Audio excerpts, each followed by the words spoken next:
Boom, here we go. What's up, Glenn? How are you, man? Hey, Joe. Nice to meet you in person. Good to come down here. Good to meet you. Dude, you're one of my favorite characters on that show. It was always weird watching you. For people who don't know, Life Below Zero. It's this crazy show where people live, in this very rugged terrain, and you had the most interesting life because when you would live up at the cabin, you would live by yourself, just you in a very small room, just hunting all your food and hiking around. You didn't use any vehicles, and you just kind of had a rifle and a frying pan and a pot and a place to sleep, and you seem really happy up there. Oh, yeah. I'm having a good time. I just wanted to strip everything away that I could dispense with, I got the idea I wanted to go back to living like a hunter-gatherer. Back in 97, I just got this idea. I was actually living in a tent in the woods down in Vermont, having such a good time. I thought, where could I go with this? What could I do with this kind of lifestyle? And I decided to move to the Brooks Range of Alaska. What was it like? What made you go live in a tent in the first place? I just always liked the outdoors. I just love nature. And, I was doing other things too, but there was this one summer when I was in my 20s when I found this really cool spot in the woods, and I thought, hey, I'll set up a teepee over there, and I'll just hang out there this summer as much as I can. And I just had a great time. So I started thinking more about, instead of just living in the woods kind of as a recreational thing, I started thinking about, hey, how could you actually make a life living like this? Get up every morning with the animals around, the sky, the water. I started thinking about it. I started reading anthropological stuff about hunter-gatherers that summer. And I started getting ideas. And it took me 7 years to make it to the Brooks Range and to get out to that lake that you've seen on TV and to actually start living that way. It took me a few years just to organize my life enough to move up to Alaska. And then once I got to Alaska, I was kind of in Fairbanks for about 4 years before I could really spend long periods of time in the wilderness. But once I got it all arranged, I just drove up the Haul Road, which is this industrial road that goes up to the North Slope oil fields. It's very, very unimproved in areas, just gravel road for hundreds of miles. I drove about 300 miles north of Fairbanks. I parked my van, and I walked 60 miles off of that road by myself out into the wilderness and started figuring out how to live off the land. How did you know where to go? Oh, I had found the spot a few years before. I had actually found that lake flying around in a little bush plane. Because part of my plan originally, when I formulated this idea back in Vermont, I thought, I'll become a bush pilot. That'll be a thing I can do in Alaska, So I was thinking about starting an air taxi service. I had been studying flying for a few years. As soon as I got my private license, I jumped in the plane and flew to Alaska. But then when I got up there, I was getting my commercial and all that. And in the meantime, as much as I could, I'd go out and explore, look around. And I discovered this lake one day when I was flying across part of the Brooks Range. And I set up a little tent camp there that summer, 2000. But it took me another 4 years before I could actually walk out there and start living. 60 miles walking. Yeah. That's a long fucking way. Hey, I walked the length of Vermont when I was 13 years old. I walked, Did you really? Massachusetts to Canada. But the difference is when you were 13? Yeah. I actually started when I was 12, gave up. And I was with my uncle. We went for about a week, and then the next summer I convinced my mom to drive me back down and drop me off alone where we had given up the year before. But that's just you by yourself? Yeah. When I was 13, I was alone. But that's a trail. That's called the Long Trail, and it's marked. There's a little paint mark, on the trees up ahead of you telling you where to go. Yeah, but still, you were 13. Yeah. That's a little kid. Yeah. And your mom's like, go ahead. It was amazing. I was given a lot of freedom. I guess so. I mean, I'd already quit school by the time I was 13, Really? I went back a few times, but yeah, I mean, I never finished the fourth grade, to tell you the truth. But I went back. I went to 1 year of high school. Eventually, I was curious about what was going on over there. Did you ever get a GED or any of that jazz? No, I never needed a GED for anything I did. But I went to ninth grade, and, I did my own thing after that. But you seem like an educated guy. Are you self-educated? If I got any education, it's self-educated. Yeah. Yeah. I mean, I like to be learning all the time. Whatever I'm doing, I like to learn. But if I'm making a TV show, I want to learn everything I can about it. If I'm flying airplanes, I want to learn a lot more than I need to know to do what I'm doing. And it's the same thing with going out there and living just learning as much as I could. There's Now- so much to learn out there. Now, how long did it take you when you were 13? And like, what did you do for food? Oh, well, that was easy. Buy it at the store and carry it on your back. I never hunted when I was a kid. Oh, okay. I mean, I remember going once or twice with some uncles of mine. We never got anything. I didn't have any real hunting experience until that summer I walked out to the lake. Really? Yeah. So you really just had a rifle and didn't quite know what you were doing? I'd read a lot about what to do. The biggest thing, Joe, I got out there, I had 2 months' food. I left 2 months' worth of food at the lake, okay, to get me started.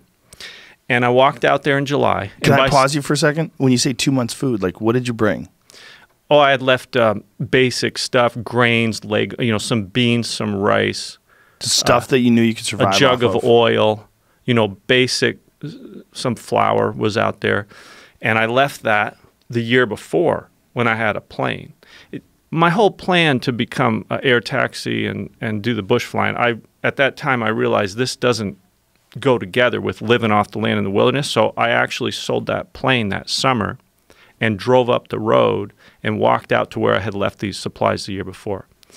And decided that's what I really want to do, just go live off the land. I don't need an airplane anymore. I don't need to fly. So when I got out there, there was a 55-gallon barrel, and it had some food in it. It had a few supplies. I had a tent. It was insulated, but it hadn't really become a cabin yet. It's the same place that you've seen, but it was just a little less solid back then. And the cabin as it stands, you built? Yeah. Well, I flew in the plywood and stuff, and then when I got out there, I had a wall tent originally. I'd had a tent camp out there since 2000. I built a plywood cabin under the wall tent, basically. That's what I did. But when I got out there, I had some food. I had my rifle. I had fishing equipment. I started living. I started improving that little cabin, And by September, I ran out of food. I had one bag of flour, this little plastic bag of flour. It was all I had left when it got cold enough that I figured I could start moose hunting. So that was my plan. I got to get a moose. Why'd you have to wait till it got cold? Just regulations? Bugs. You got to preserve the meat. I've got no freezer.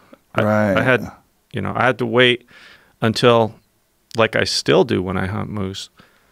My moose hunting season starts the day I can leave a scrap of meat out on the ground all afternoon and go look at it and there's no fly eggs on it. That makes sense.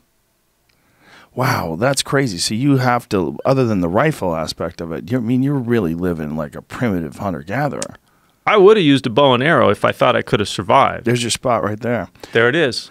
Hey. Well, if you only want to gather meat, the rifle's the way to go. I was always trying to just let go of everything I could do without, but I never got to the point where I thought I could make it with just a bow and arrow myself. People used to survive out there before they even had archery. They survived out there with spears, but there were groups of people. They would build a fence. They would corral animals. Yeah. They would put nooses up between trees to get a moose, things like that. There's also probably a lot more animals. I don't know that to be the case. Maybe not Alaska. Alaska probably not too much different, but throughout North America, like if you listen to or you read rather the tales of Boone and Crockett, the Lewis and Clark, when they made their way across the country, like they found a lot of game. There was a lot of animals. I mean, it was just an abundance of animals.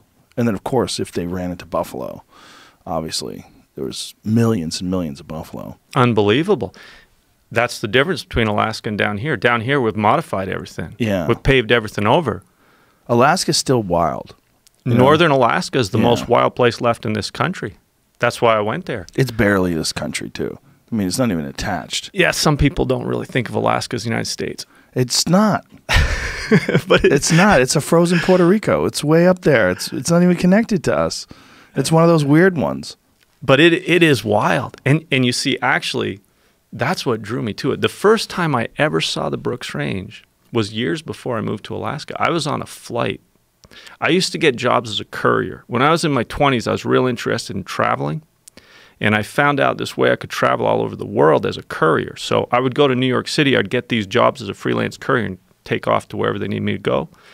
And one time I got this flight to Tokyo, and I'm flying right across the whole length of the Brooks Range. Great circle route, New York, Tokyo, takes you right across it.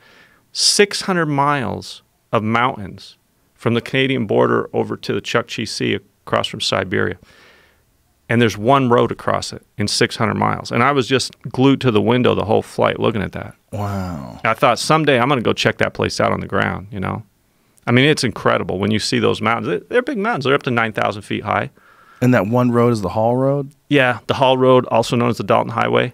That was built in 1974 just to construct the Alaska pipeline to get to the oil up at Prudhoe Bay on the North Slope, the oil fields up there. They built that road in one summer. It's an amazing story in itself. Wow. Yeah, they started in April, and they had the whole thing done in one summer from the Yukon River all the way up to the Arctic Ocean. So when you got down to one bag of flour, Yeah. was there a part in your head where you're like, what am I doing here? No, I never wondered what I was doing there. No? No. It always felt right for you. Oh, yeah. What I was doing there was looking for a moose. Yeah. And you already had that whole shed built for meat?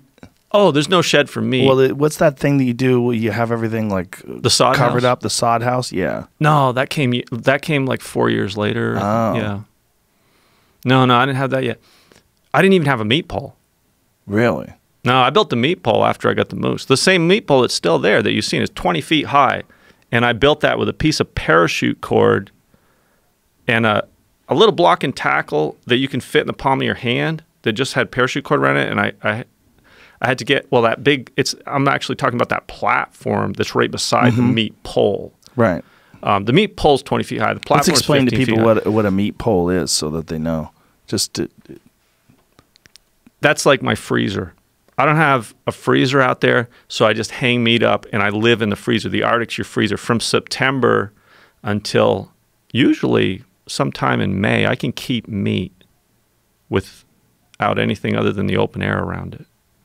That's a long time. Yeah. It's most of the year.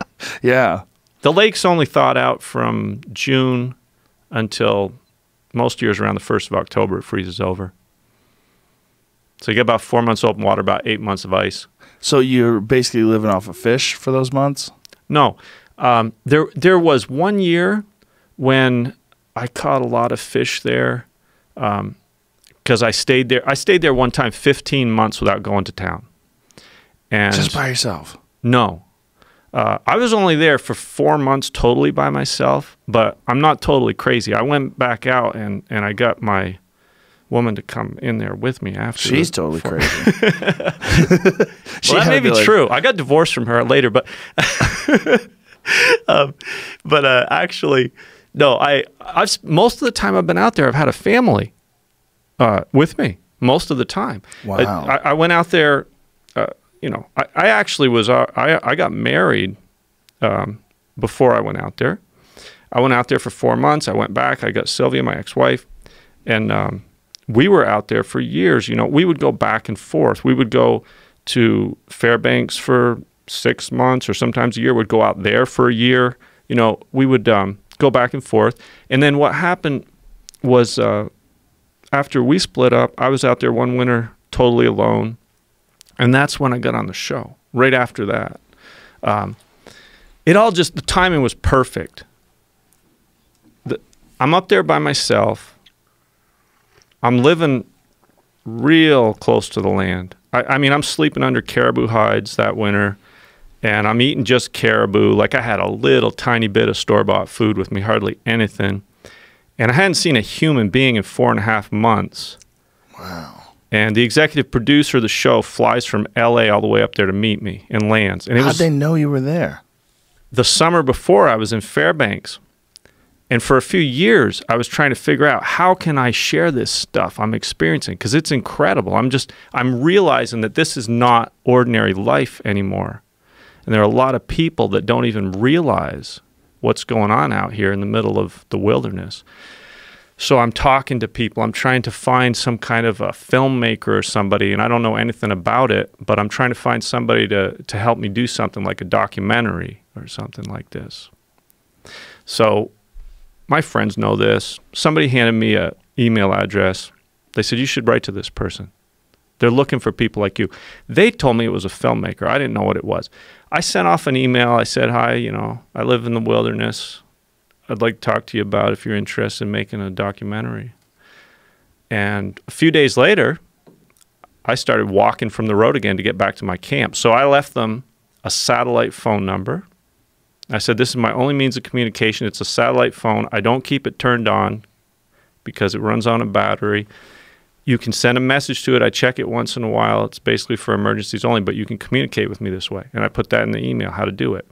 Well, that whole winter went by. 8 months went by. I hadn't heard from them. I had forgotten about that person. I'd send emails to a lot of people.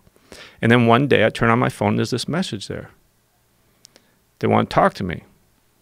So I call them up and we start talking. And they tell me it's a reality TV show. And I had literally never seen a reality TV show in my life. I hadn't watched TV for many, many years. And so you had no idea what that even meant? Not really. I talked to them about that. But they mostly didn't. They mostly wanted to talk about me, not about them. And I kept trying to get information. Like, what is this? Exactly. Right. You know? And because I remember I kept saying, what I really want to do, I want to talk about nature out here. And they're like, well, we don't want to make a show about nature. We want to make a show about you. But in any case, I learned what reality TV was over the next few months because after we talked for 2 weeks, the executive producer flew all the way up from LA. He flew from Fairbanks on a little ski plane out there to meet me. And he landed and met me to make sure that I wasn't the biggest bullshitter they'd ever talked to. They had no idea. I mean, they're just talking to me on a satellite phone. And I was telling them, okay, you know, right now I'm living off these 2 caribou I killed last month. And they came out there and they saw that it was real. And they were like, yeah, we want you in the show. Wow. And a few weeks later, we were making TV. So they had to come out just to check to see if your story was legit. Yeah. So I mean, they had to come out to the actual lake. Yeah, the actual lake where you're living. I couldn't give them references. I mean, I was all alone out there. Wow. That must have been very surreal for you. The guy lands out there, some Hollywood jackoff comes out to visit you. It was great. It was like getting out of solitary. I hadn't seen anybody in 4.5 months. That's a long time. When I say jackoff, I mean with all due respect. I just mean a Hollywood person, you know, like an LA television producer flies out to meet you when you're doing your wilderness thing. Like, what a convergence of worlds. There's no world that's more removed from the world of living by yourself in the woods than Hollywood. That's like the most opposite of it. In some ways, but we're all human. Yes, we're all human. And we had a great afternoon together. We had an awesome afternoon together. So did you take them and show them your routes and all the places where you go? It was in April. I had a packed trail on the snow. That's still winter where I am. And I took him out for a walk up onto a mountainside so he could get a view of the whole country there. And it just happened that the first grizzly track I'd seen that spring that had come out of hibernation was right there in front of us. The bear had hit my trail and was walking down my packed trail right in front of us. It was that day, totally fresh track. So that was exciting. And did you see the bear? No, we didn't see the bear. It had headed up the mountain. It was walking a lot faster than we were. But we saw a lot of beautiful things that day, and you know, he shot a sizzle reel and he brought it back for the network to see and everything. Wow. Yeah. So what were you thinking when the guy left? Like, I was thinking, what is this gonna that be? was fun. That was cool. I got to show somebody around out here, you know, because other than my immediate family that had been there with me, my wife and we had 2 kids by then, you know, that they hadn't been there since the year before, but nobody had ever seen it with me. I never had anybody out there to walk anywhere all these years. By the time this happened, I'd been out there for 9 years off and on, you know. I'd had my camp out there since 2000, actually. And I'd been kind of living there at least half the time for 9 years. I'd gotten to know that country so well. All the mountains. I'd walk some days 20, 25 miles over 5,000-foot mountains and everything, hunting sheep, hunting caribou, and just looking around, trapping sometimes. But always alone. Why was this life so appealing to you from such a young age? Like the fact that you're 13 years old, you make that walk all the way across Vermont. I mean, that's a long ass walk. You know, I grew up in a small town right near the base of the highest mountain in Vermont, Mount Mansfield. And some of my earliest memories are looking at that mountain, wanting to go up there. And I got to the top of the mountain by the time I was 9, but it took me 9 years just to get up there. Things take time. It's like, so this has just always been something that's you're drawn to for some reason. You're drawn to being in the wilderness. I'm drawn to a lot of things, but the wilderness is definitely one of them. When you get there, do you feel like everything's right? Like when you finally got to your place and you finally started, when you walked 60 miles out there and started living, did you finally feel like, I'm in my spot, this is where I'm supposed to be? Oh, yeah. Like you knew? I had literally been planning to do exactly that in the Brooks Range for 7 years. Like that's what I was doing every day, was preparing to do that. Wow. But what was it about it that was so compelling? Like, why was that a thing that you were so drawn to? Because when I was living in the woods before that, when I was in the teepee in Vermont, every single day I'd wake up with a smile on my face. I'd just be excited what was going on. Get up, look out, see the fog coming up off the water on the lake. You know, oh, wow, there's something over there. There's a loon, whatever it is. I was just excited about what was going on out there, and I just felt really connected to it. And there are a lot of really positive aspects to being out in the woods. I mean, just the physical part. Like, I like to stay in shape. I like to be active, and you can't help but be active out there. You can't help but stay in shape. I like the diet. I mean, once I started eating animals I killed myself and food that I collected myself, you know, plant food too, it was, that was the best food I ever ate in my life. When I ate that first moose I killed, I mean, I never had anything better. It's a crazy way to live, man. It's interesting because most people would tell you, hey, you got to get a job. Like you gotta be a normal person. You can't just go out there and live. Yeah. Yeah. Well, and that's what I told him. I said, I'm going to make a career out of this. Now, I didn't know exactly how it was going to play out, but I was always confident that it was a valuable thing to do and that it would not only benefit me, but in the long run, that I would be able to share this with people and that it would pay off. And it did. It just took time. Now, what did you do for money? What I did for money was two things. One is I didn't go out there till I was 30 years old. I didn't go to Alaska till I was 30 years old. I had to have some savings. And number two is I arranged everything in my life so I had literally no expenses or almost no expenses. I never had any debt. I didn't have student loan. Like I said, I left school early. I didn't have a mortgage. When I got to Fairbanks, I found 1 acre of land on the edge of town for $6,500. I built a little log cabin myself, 200 square feet, no plumbing, just a wood stove to heat it with. I lived in a tent all winter before that cabin was done. 40 below zero, that wasn't easy, and that was right on the edge of town. And then moved into that cabin. I had everything arranged. I got a vehicle, but it was all paid off. When I went to the Brooks Range, I literally didn't have any expenses except about $300 property tax a year for that little cabin in Fairbanks. What were you doing for jobs before that? You said you worked as a courier? I did a lot of courier flying. That was mainly because I wanted to travel. Mm-hmm. But when I was in my 20s, I was managing some real estate in Vermont. It was timberland. And that wasn't something that I was interested in doing as a long-term career, but I was able to make some money from that. And then the next thing that I was planning to do was to get into the aviation. But the thing with the aviation is if you're going to have an air taxi service, you're not going to be living out in the bush. I didn't realize that when I started down that path. You see, I also did a lot of other preparation in terms of studying.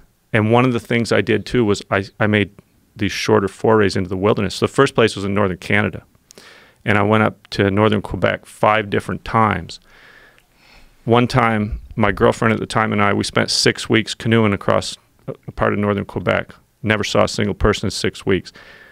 During that canoe trip, we would see these small planes flying over. And that's when I started getting the idea, these little float planes. I started thinking, okay, I'm going to become a pilot. That's one reason it took me 7 years to move to Alaska, because I had to study aviation. There was a lot of different things I had to do. But that's when I got that idea after that trip to Canada. I started studying flying, and that did slow me down moving to Alaska. But that was a good thing too, because now I can actually afford an airplane. I just got back into flying last year, and the next stage of my life, I think that's going to be quite important. So when you first got there and you set up your shack, you're living out there, you're hunting food, and did you feel like, I mean, this has been something that was like a calling for you for a long time. It had to feel very strange that you were actually making it happen. Like, it must have felt cool. Oh, it always does when you do something you've been dreaming about for a long time. Like, what was it like to wake up there and go, I'm actually doing it? Like this crazy pipe dream of living in the woods next to a lake. Yeah. Now it's real. Yeah. Yeah. And I just felt super fortunate. And that's still how I feel. Like all these things that I've experienced out there, I realize how few people in this day ever get to experience these things. Oh, yeah. I mean, you're right next to grizzly bears. Wolves, grizzly bears, wolverines, these animals inhabit the same area that I do. And I have a lot of interactions with them because I'm out there so much. You know, over the years, a lot of things have happened. I've spent a lot of time around wolves. Amazing things, you know, that if you had asked me, I never would have thought would have happened, could have happened. I mean, there have been times when I ran out of food, and I've literally tracked wolves and taken food away from them when they've killed caribou. What? Yeah. How many wolves were there? One time there was a lone wolf that got a caribou just ahead of me. He didn't have time to do anything except gut it for me, literally. That's what they start eating is the guts. And he had opened up its belly and pulled the guts out, and the whole caribou was there. Wow. What happened that day? I was really hungry. We had run out of food. I was out there with my ex-wife, and we had... and your kids? Had one baby at the time. So you're out there with a baby and you don't have any food? The baby was fine. She was nursing. Your wife doesn't have any food. Yeah. Well, we always had something to eat, just not enough. But I never, ever have been out there when I didn't have something to eat every single day. Some days it was just one rabbit. Some days it was just one ptarmigan, which is very little food. But I've always been able to get something to eat. But this particular year, it was kind of early on. This was the winter 2006, 2007. I hadn't been out there that long. Made a miscalculation. I was counting on caribou showing up because so far I'd always seen a lot of caribou in the winter. That winter they didn't come. If I had known, I could have prevented the situation, but we had taken one moose in the fall. I'd killed a moose in September. And I thought, man, we got 500 pounds of meat. We're set. The caribou will come later in the winter. But it's amazing how much meat you can eat when you're not eating much of anything else. And all that I was eating at that time really was meat, fat, and maybe a cup of berries a day, you know, that I had gathered in the fall and froze. So the moose, we went through that pretty fast. Found out that 2 adults can eat a large bull moose in 3 months, if that's all you got to eat. Wow. I've eaten by myself a large bull moose in 6 months. Yeah. For people that don't know, a large bull moose is about 2,000 pounds. I don't think they're quite that big, but they're probably 1,500 pounds. You probably get 500 pounds of meat. So like a Yukon moose is like 2,000 pounds? People exaggerate these do things. they? Oh, they exaggerate a lot of things, Joe. So, but a big one, like a 60-inch bull, how much is that? Something like that. That's actually what that bull was. It was about 60-inch bull. Wow. That one was actually 57, if I remember right. I don't pay too much attention to the exact measurements, but I think somewhere in the range of 1,500 pounds, which is like what? How many pounds of meat you think that is? I would guess that you probably are getting 500-600 pounds of meat out of there. Are you taking the femurs and getting bone marrow out of them and doing all that jazz too? Oh yeah. That's really important part of my diet when I'm living off an animal is I like variety.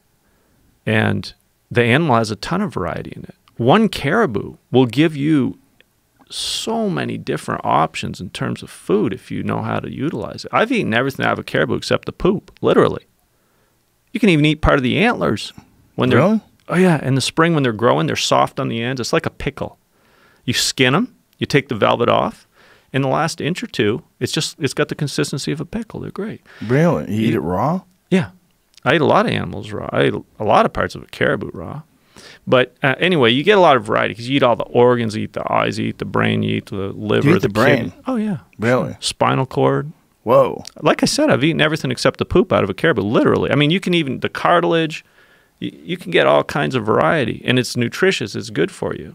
I mean, I learned about all this from the old people that used to eat this way. I would have been reluctant to eat certain things if I hadn't been educated by other people that you can do this. I was talking to this 90-year-old woman in Fairbanks, and I asked her, so you eat the brains? Because I'm thinking, mad cow disease, right. prions. Yeah. She's like, oh, yeah, the brains are great. And then I did a little research. They've never found prionic disease in Alaska in any of the animals up there.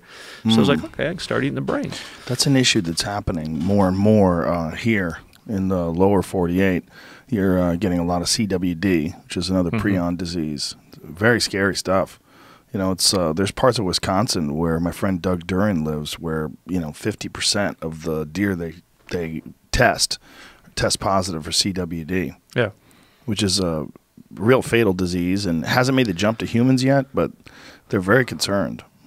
And, this is coming from the deer. Like you said, there's a lot of deer. And where deer and moose live together, the moose get it. We don't have any deer. So other than moose and caribou, that's why we don't have the prionic disease. You have no deer up there at all? Well, moose are a deer. A type caribou of deer. are a deer, but we don't have anything other than moose and you don't caribou. have blacktail. Those are much further south. Down in southeast Alaska, I don't know their exact range, but nowhere near where I am. That's interesting. It's too harsh of a country. It doesn't, not the right habitat. Wow. So when you take this caribou away from the wolf, how does that go down? What happened that day was, thanks for reminding me, I'd forgotten that story. That's what we were talking about. I had a trail up the mountain. There's a lot of snow in the winter, 2-3 feet of snow. So you got to have packed trails to walk efficiently, pack them down with snowshoes and stuff, and pretty much follow the same routes. I'm following my trail to go up the mountain looking for food that day, and I came on. There were no caribou around. I couldn't find a caribou anywhere. I didn't see caribou track for like months. They're migratory. And if they happen to migrate 10 miles away, I'm not going to see them. That's out of my range. I come on a track of one caribou. It's wounded, it's bleeding, and it's being chased by one wolf. And it crosses my trail.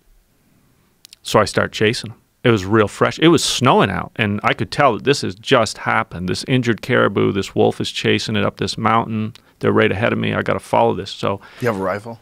Yeah. Yeah, my rifle is my constant companion. I mean, that rifle goes just about everywhere I go up there. So I start just jogging up the mountain as fast as I can go. It's a 5,000-foot mountain, and this caribou is wounded pretty badly. He's bleeding almost continuously, And it's clear to me that if he doesn't make it over the top of that mountain, this wolf's going to get him. I mean, going down the other side, I don't know, but this wolf has a good chance of getting this caribou. This is usually the way they injure them, and it takes time. It's not like they just run up and knock them down, Usually hamstring them, right? Yeah, they'll jump on their back. I see a lot of them injured on the big muscle right here on the back leg. Is that what you mean, the hamstring? Yeah, right in here. Yeah. Yeah, they'll get them in there. You find a lot of caribou injured real bad that get away. They get away with big pieces of hide ripped off of them. I killed a caribou once that only had 2 good legs. It couldn't even walk anymore. Wow. But anyway, I start chasing them up the hill. They're kind of zigzagging up the hill. And this caribou obviously doesn't know this mountain. It doesn't know where it's going. It heads in a direction where there's some cliffs on the other side of this ridge. And I'm getting real hopeful at this point. And I still haven't seen them. They're ahead of me on the mountain. And sure enough, the tracks come right up to the edge of the cliff, both the caribou and the wolf, and go right over the top of the cliff. And I'm like, there's no way that caribou survived getting down. Because I know this mountain like the back of my hand. And I just sat down there and I listened. And I sat there at the top of the cliff. And sure enough, it's real quiet out there in the winter. The Arctic is just like dead silent. And I start hearing the crunching in the snow of this wolf. And he's down in the ravine, and he knows I'm up there. He can sense that I'm up there at the top of the cliff. And he wants to bug out of there at that point. And he just walked up the other side of the ravine. I'm looking across the ravine, and I see the wolf going up. And I know, hey, that caribou's down in that ravine somewhere. So he's just getting away from you. Yeah. Did they already know you by then? Because you had shot quite a few wolves, right? I trapped a few. I shot a few, not tons, but... Well, you shot a few on the show. That one time on the lake where it's frozen and... Yeah, I didn't have a cameraman with me. That was actually, that story was told on the show, and I documented it a little bit as much as I could with my little camera at the time. That day I shot 3 wolves, but that was a very unusual situation. Those wolves were actually trying to get me, which is almost unheard of. But this was years before that. This wolf, and like almost every other wolf encounter I've ever had, the wolf wants nothing to do with you. I mean, the wolf knows I'm dangerous. And how do they know you're dangerous? Are they having any interactions with other humans? Wolves know this all across North America. I've only been able to find 2 documented bona fide cases where wolves have killed humans in North America in recent times. There was this one guy, young guy up in Saskatchewan several years ago. There was one woman in Alaska that apparently was killed by wolves. It almost never happens. They just know that people are dangerous. They've been persecuted. I mean, there were bounties on wolves. I think it's in their DNA now. You know, all wild animals, grizzly bears, they don't want anything to do with people 99.9% of the time. It's interesting you saying that. Grizzly bears, where they're hunted, don't want anything to do with people.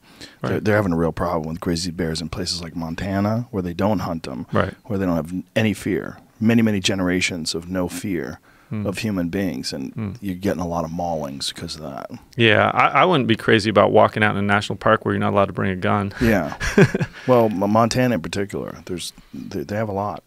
But so, in this case, the wolf wanted out of there. It walked up the other side of the ravine. I watched it. It was about 300-400 yards from me. When he got up to the top of the ridge, he stopped way, way up high above. I remember looking at him through binoculars, or maybe it was the scope of my rifle. I just remember him giving a yawn. He lay down on the ground when he knew he was safe way up there, and he just gave a yawn, and I could see his tongue. It was just like a dog. I could see him give this yawn like he had just climbed up this big mountain in about 10 minutes, you know. So I just walked around the cliff, went down in there, got that caribou. I actually made a backpack out of his rib cage to carry it home. Wow. And it was cold. It was like 25 below. That was pretty brutal getting that thing, you know, back to the camp from up on the mountain there. How heavy was it? I don't know. A lot of things I don't weigh, but I'd say a caribou like that probably weighs about 250 pounds, something like that. You know, I obviously don't take all of that weight at one time with me. I carry as much as I can. Did you have a backpack that, like a pack frame? I had a frame, and I just stuffed everything in the... I remember it was so cold, and I was so tired up there running up this mountain in the winter. And it's dark. It's dark up there. There's no sun in the winter. I just remember getting the head off that thing, throwing the legs and stuff in the rib cage, and throwing it onto that frame I had. And it was all inside of the big rib cage. Still had the skin on it and everything. Was the wolf watching the whole time? He was up on top of the mountain. I wasn't paying close attention to him after that. I don't know how long he hung out up there. I would think that you would want to keep an eye on that fucker. He knows you're stealing his food. I've done this other times. Wolves... I spent a lot of times around the wolves. This has been a lot of time. When the snow conditions are just right, you can actually keep up with wolves, believe it or not. I've stayed with wolves all day long, going 8 or 10 miles. When the snow is deep enough, they start walking single file, and every wolf in the pack steps in exactly the same track. And their stride, when they slow down to a walk like that, is just right for me. I can step right in their tracks. I don't even need snowshoes. Wow. If there's less snow, you can't keep up with the wolf. You know, their normal gait, they're trotting. You can't even come close to that speed. But when the snow gets deep and they get single file, if you're in good shape, you can jog behind wolves all day long. And I followed wolves. I followed a pack of 12 wolves one time, 8 or 10 miles. They were hunting caribou right in front of me. There was another time I remember taking caribou meat away from a pack of wolves, which I didn't even see. They had killed the caribou, but, you know, there's a lot of brush and different stuff around. I discovered it because ravens flew up off it. I went over there, and judging by the tracks, there were half a dozen wolves around. And I took that caribou that time, brought it home and ate it. But I had a lot of interactions over the years with the wolves, and I never had wolves act aggressive to me. I've had them act curious. I've had them act scared. I've had them act indifferent. I never had wolves act aggressive to me until that time, January 2012, when a pack of 20 wolves literally took after me out on the lake.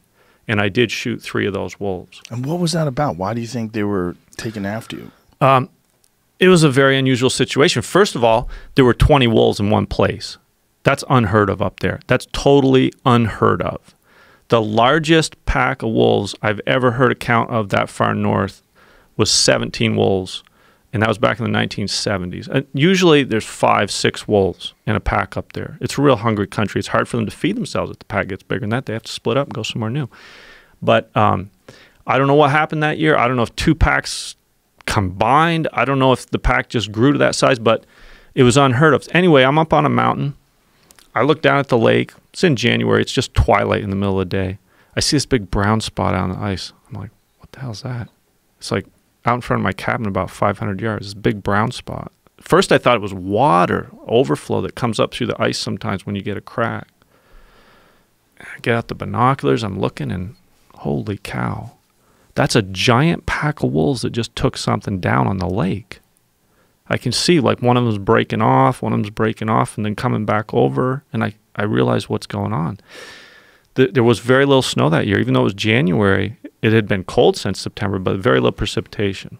There was only about maybe 4 or 5 inches of snow, so I could literally run down the mountain. I was down at the lake within 20 minutes.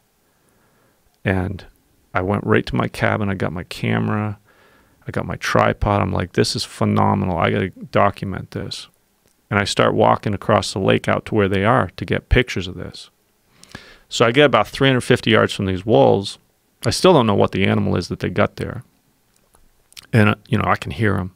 You can hear bones breaking and stuff. The wolves, wow. It's just amazing. Yeah. And I start taking pictures, and I run out of batteries. I'm like, oh, shit, I ran out of batteries. So I got to go back to the cabin. That's like 150 yards behind me, And I turn around. I start walking back to the cabin. When I get about 30 yards or so from the cabin, I look back over my shoulder, and the whole goddamn pack of wolves is racing across the lake straight toward me. I'd never seen anything like it. I sprinted like Jesse Owens through the door of that cabin. I was only 30 yards from it. I turn and I look back out the window, and these wolves came right up into my yard. They were 50 yards from the front door, 20 wolves. Whoa. Yeah. Like, this is unheard of. Wolves are usually hightailing it out of there when they see people. So, I get my new batteries. I get the camera set back up. I go back out. By the time I get back out in the yard, they're back over at this thing they've killed like 500 yards away. And I want to get more pictures of this. I got my rifle too, of course. So I start heading back over. When I get about 350 yards from them, I start taking more pictures. I got a great picture. You could pull it up maybe. Yeah, let me see that. It's in the notes section on my Facebook page. There's a story, an unusual occurrence with the wolves. Anyway, they're all eating, and I start taking pictures again.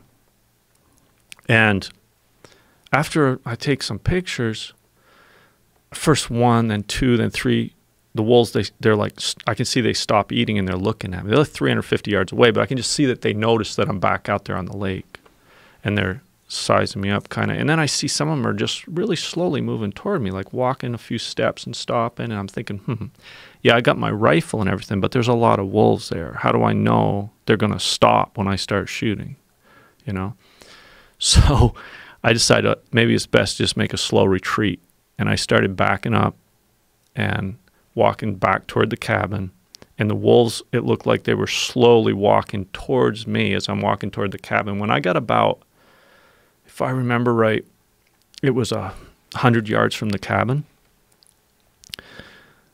those wolves started galloping. They just, all 20 wolves started galloping towards me. Oh, Jesus Christ. Oh, wow, look at this picture. Yeah, those wolves right there. They start galloping towards me, and I dropped that tripod right there where I was, and I was 100 yards from the cabin. They were 400 yards from me, and I ran as fast as I could for the cabin. Because I thought, hey, if I start shooting, what if they don't stop? The ones, it's 20 wolves there. I got 4 or 5 rounds of, if I had one in the chamber, I had 5 rounds of ammunition there. I ran for the cabin. I go in the door, and just like the time before, they're right there in my front yard. I look out, and they're 50 yards away. They're all milling around, 20 wolves. I'm like, Jesus Christ, this is amazing. I've never seen anything like this. So, but I'm safe and sound in the cabin. So I just collect my thoughts. I'm like, man, it's time to teach these wolves a lesson. If I let those wolves leave now, they're going to think I'm just food. I run away when they see me. Right. You know, I could be out there in the night, in the dark, not even know wolves are around, and get ambushed by them or something. So I had to shoot some of those wolves. So I loaded up the gun, made sure everything was perfectly right, you know, put some extra ammunition in my pocket, checked everything out. Okay, I'm set to go out there with this gun and talk to these wolves about this situation. And I go back out, and they were back at the moose. It turned out to be a moose they'd killed. They were back over there at the kill. So I thought, well, it'd be a lot safer if I shot from close to the cabin, you know, rather than go out there on the open ice. So I'll just see if I can lure them back over here. And I started running back and forth right in front of my cabin on the ice just to get their attention. And sure enough, it worked. That whole pack of 20 wolves started racing across that lake at a full gallop straight toward me. I couldn't believe it. I was right in front of my cabin. I'd just run back and forth like 50 yards out to my little water hole in the ice and back to the cabin a few times, and they just started running right at me.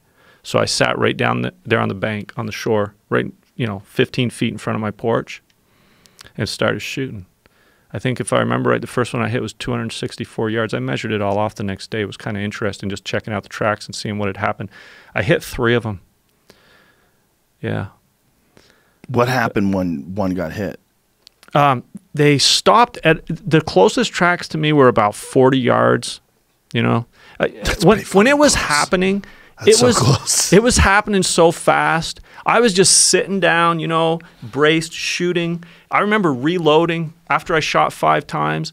It all happened so fast. But then the next day when I had time, I went out there and looked at all the tracks and measured everything and sized up the situation, figured out where I had hit different wolves and stuff. And I wrote that all down. That's what I was mentioning in the notes section there on my Facebook page, that story, because I wanted, when it was fresh in my mind, to really have the details, because I knew right then that something happened to me that doesn't really happen to people. I mean, have a pack of wolves come after you is a very unusual occurrence. You could read all over the place that wolves don't attack humans.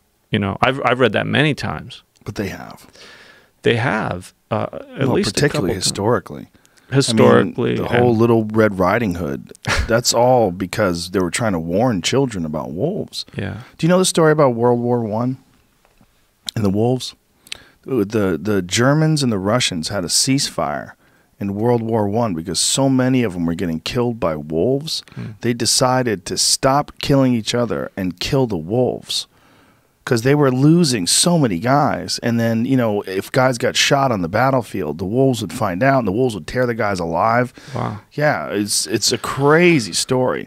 If you go to themeateater.com, this was a story that I had told before, and, Steve Ranello, my friend who runs the Meat Eater, those guys were like a little skeptical of it, so they historically researched it. It turns out to actually be accurate, and there's a lot of stories from the New York Times, and Jamie's pointing, what? There has been an update on the story as of April of this year. I'm finding an article about it where they're talking about that, and it links back to an article from the New York Times in 1917. And this team researched a little bit farther, and before you got too far, it turns out they debunked it in some way. In some way? Trying to figure out exactly how. It says there's no mentions of any wolf truce and some Russian stuff. The Christmas truce of 1914, I guess is what it was called, or something. I think that's a different truce. Yeah, they just said there's no. They couldn't find anything in the Russian sources, I guess, to prove they couldn't find anything in the Russian sources, but didn't they find things in the German sources? I mean, there was absolutely recorded instances of people getting killed by wolves, right? And I think they definitely did have some sort of a ceasefire to kill the wolves. Like the guys at MeatEater.com, they went over this really thoroughly with many sources. This is the information found its way into newspapers at the time, but no one dared to check the New York Times sources. The New York Times might have bullshitted? This says, meanwhile, Russian hunting scientist Sergei Matveychuk said there were no Russian sources for this information. The earliest information appeared February 15, 1917, in the Bridgeport Evening Farmer newspaper. Which would be an American newspaper, I guess. Go to themeateater.com. story on it. I think it's themeateater.com. How the fuck do they not have meateater.com? I don't understand that. Buy that, please. But anyway, it is difficult. Wolves have killed people. It's difficult though to get to the truth. I mean, it's hard. Yeah, there's so much sure. BS. Who knows what's true, what's not sometimes. But I know that historically there are a lot of reports of wolves in Russia killing people for some reason, and in maybe Scandinavia in the older times. Do you know when there about were more. Paris? Do you know about the wolves of Paris? No. It's a very famous story. Apparently, at one point in time, and now they're starting to see wolves around Paris again. Really? But at one point in time, wolves had actually invaded Paris. And there's an historical account of the townspeople getting together and spearing these wolves. Wow. Yeah. Google the wolves of Paris. Their article on Mediator was updated in August of this year, and their takeaway at the end of that, because they said that it was actually mentioned in multiple newspapers, but it might have been a barroom tale, but there are reports of people dying from wolves. Hundreds of people killed wolves in the war. There was a ceasefire of some kind, but So the it's actual kinda events confusing. all being together at that exact one may not be accurate. But I think what had happened was, what they were saying was, because of war itself, all the gunfire, these wolves had moved away from certain areas, and then they had found wounded soldiers, and they started eating the wounded soldiers. So then they started to associate gunfire with wounded soldiers. So they started actually going towards where the gunfire was, which is what you hear with grizzly bears. Yeah, people talk about that with bears. Yeah. I've never experienced that. I'm a little bit skeptical, to be honest, about animals associating gunfire with food and going toward gunfire. That to me Apparently, seems it's an a bit issue in far-fetched. places where the grizzly bears aren't hunted.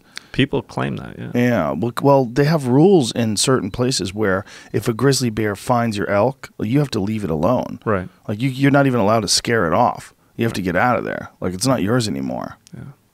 Which is a fucking bummer. Yeah, and I have that issue. Bears find kills, and Oh, I'm when sure. you're working alone, you got to leave meat. You got to make multiple. Yes, of course. I mean, with a moose, I have to make 10 trips. Oh, of course.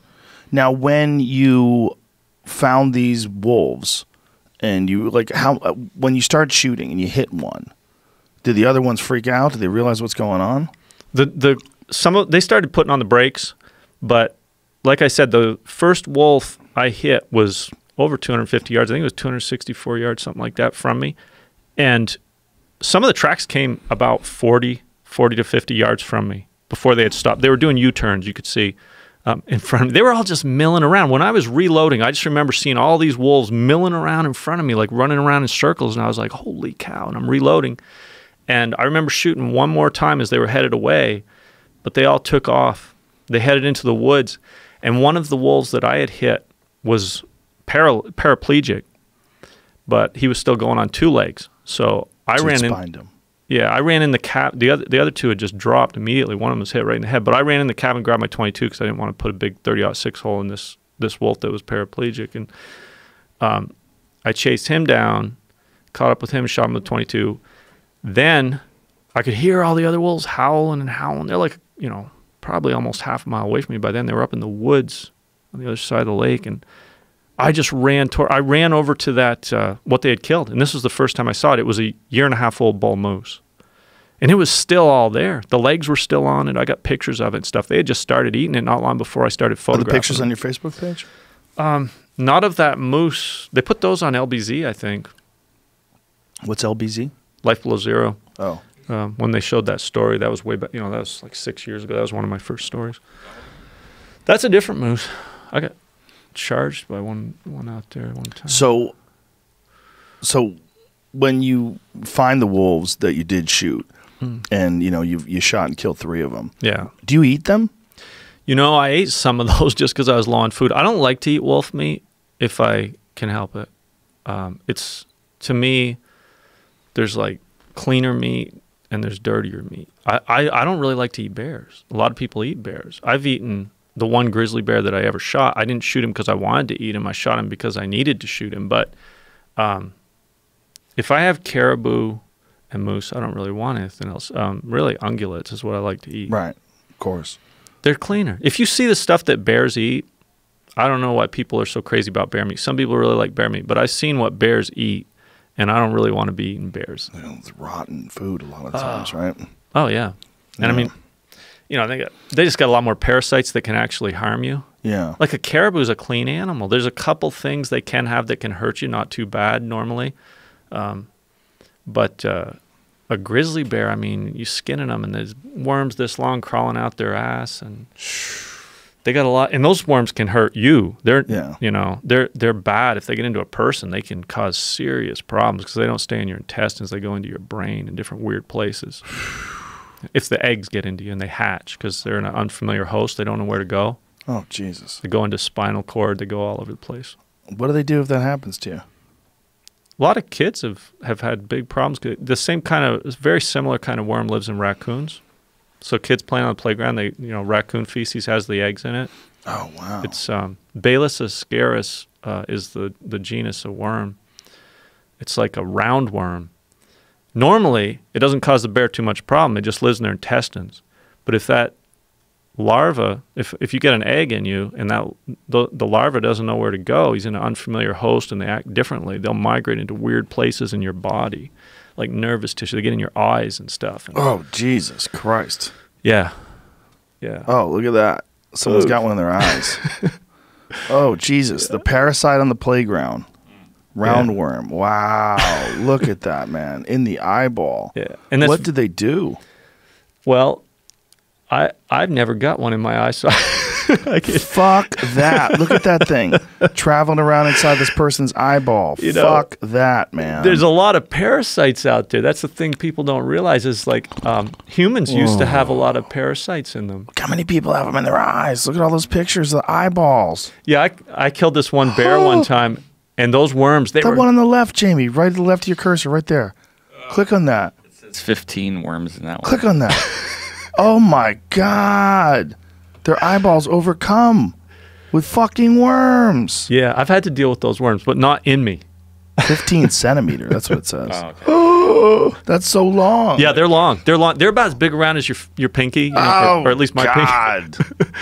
There's 14 worms in this woman's eye. Oh my God, look at her fucking eye. It's disgusting. Oh my God, that's so insane.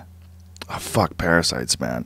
So there's so many parasites. It's creepy. Like I've seen a lot of parasites, but most of them won't hurt a human. Right. Those are one that will. And the one that's in the grizzly bear is just a slightly different variation from that one that's in raccoons. It's Balis ascaris transfuga lives in the grizzlies up there. And yeah, so are you wearing rubber gloves when you cut them open and everything? Hell no. No? No, but I did build a big bonfire right there because it was right in my yard, and I just burned the ground because I got little kids up there and they were crawling around that time playing and stuff, and I just built this huge bonfire because I want to make sure no eggs. The eggs are very resilient. They can last for years and years in the environment. They can survive being frozen all winter. Really? Oh yeah, they're microscopic eggs. That's what you got to worry about, not the big worm. You got to worry about the eggs. Fuck. A lot of bear hunters don't know this. When you're handling a bear skin, those eggs are on the fur. Yeah. If you're playing around with a bear skin before it gets tan and then you go like this or something, all of a sudden you got those eggs in you. Scary shit. Dude. Fuck that. Oh. Oh, that's one of my number one fears. Something creepy crawly growing inside me, getting in my eyeballs and into my brain tissue. I have a buddy of mine, my friend Justin Wren. He does a charity called Fight for the Forgotten. And he builds wells for the pygmies, and we help sponsor him, and we do some things with him. And he goes back and forth to the Congo like a couple times a year. And he went there recently, and like 6 months ago, and has caught a parasite that they can't identify. And they think it might be in his brain. They don't know where it is, but like he'll work out really hard, and then he'll be shivering with like pale skin and. They're trying to do all these different things to him to try to eradicate the parasites, but they don't even know exactly what he has because he's so deep into the jungle. He's so deep in the Congo. He's going where a lot of Western people don't go. Yeah. So they're really baffled. They're like, we don't know what the fuck you have. And he's had it for months and months and months of suffering, and just it's taken a toll on him across the board. Every aspect of his health is deteriorated because of this. It's really creepy. I've heard of people dying from parasites they picked up in the tropics, yeah. So when you eat the wolf, what do you eat? You eat the back straps? Do you cook the hams? Like how do you eat a wolf? The only way that I like to eat a wolf is to boil it for a good long time, because wolves too will have parasites. They'll have trichinosis. You know, they're meat eaters. Anything that eats meat, you want to make sure it's thoroughly cooked. I like to boil it. Boiled wolf. Yeah, I haven't eaten a lot of wolf. I've eaten wolf, 3 or 4 times when I didn't have much else, and I figured, hey, I better take advantage of this food I got here rather than give it to something else to eat. Do you feed it to your family? They've probably eaten wolf, like my kids when they were little, maybe once or something. I can't That is remember hilarious. for sure. How many people could you ask that to? And they go, yeah, my kids have probably eaten wolf. I don't know. Like, I met these Mongolians once, and they were like, oh, you shoot some wolves? We want wolf meat. We love wolf meat. Mongolians, they're all into it. Yeah, a lot of Native Americans were into wolf meat. I don't like it. It's trappers were into wolf meat.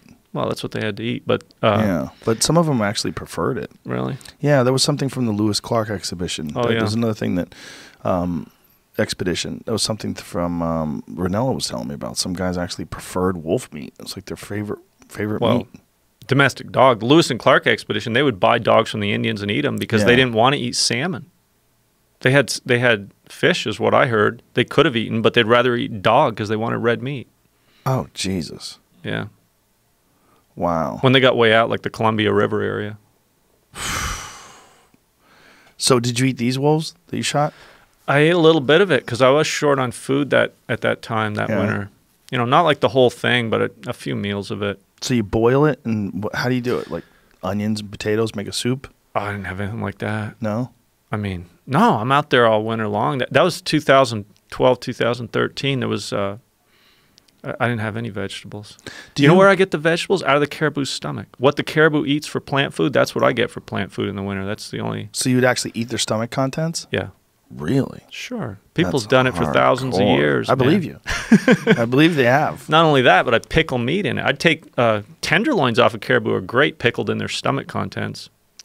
Pickled in their stomach contents. Explain that to me. How do you do that? Well, you got to learn about caribou's stomach because you don't want to go too far downstream. It starts turning brownish. Right. But like the big chamber, the rumen, when they eat these lichens, in the winter, that's what they're feeding on. Mm-hmm. You can't eat those lichens off the ground. They're harsh. But when it's partially digested in a caribou stomach, it actually is an edible food. And the old people used to eat these a lot. I read about it, and I even talked to some people who had done it, when they were kids and stuff. And sure enough, it's not bad stuff. I got hooked on it, man. One winter, I was eating a lot of caribou stomach contents. And, my family wasn't into that. They were, like, looking at me like... And I was like, oh, man, it's like salad. This stuff's good. I don't eat much of that anymore. Basically, I went as primitive as I could go, and I satisfied my curiosity about living that extreme of a subsistence lifestyle. So now I eat much more store-bought vegetables. I eat, normal foods. But for a time there, for a few years, I got down to where I was eating caribou stomach contents. I was doing anything... I just wanted to just immerse myself in that whole environment out there. I wanted to get my food right there, what I could see, what I could get myself. Just get right into it. 15 months without even going out to town, not talking to other people. I mean, at that time I had my wife there. But just to really... get into a different state of consciousness. It puts you in a different state of consciousness, and it's a beautiful thing. Now, when you said pickled stomach contents, how are you pickling a tenderloin in the stomach contents?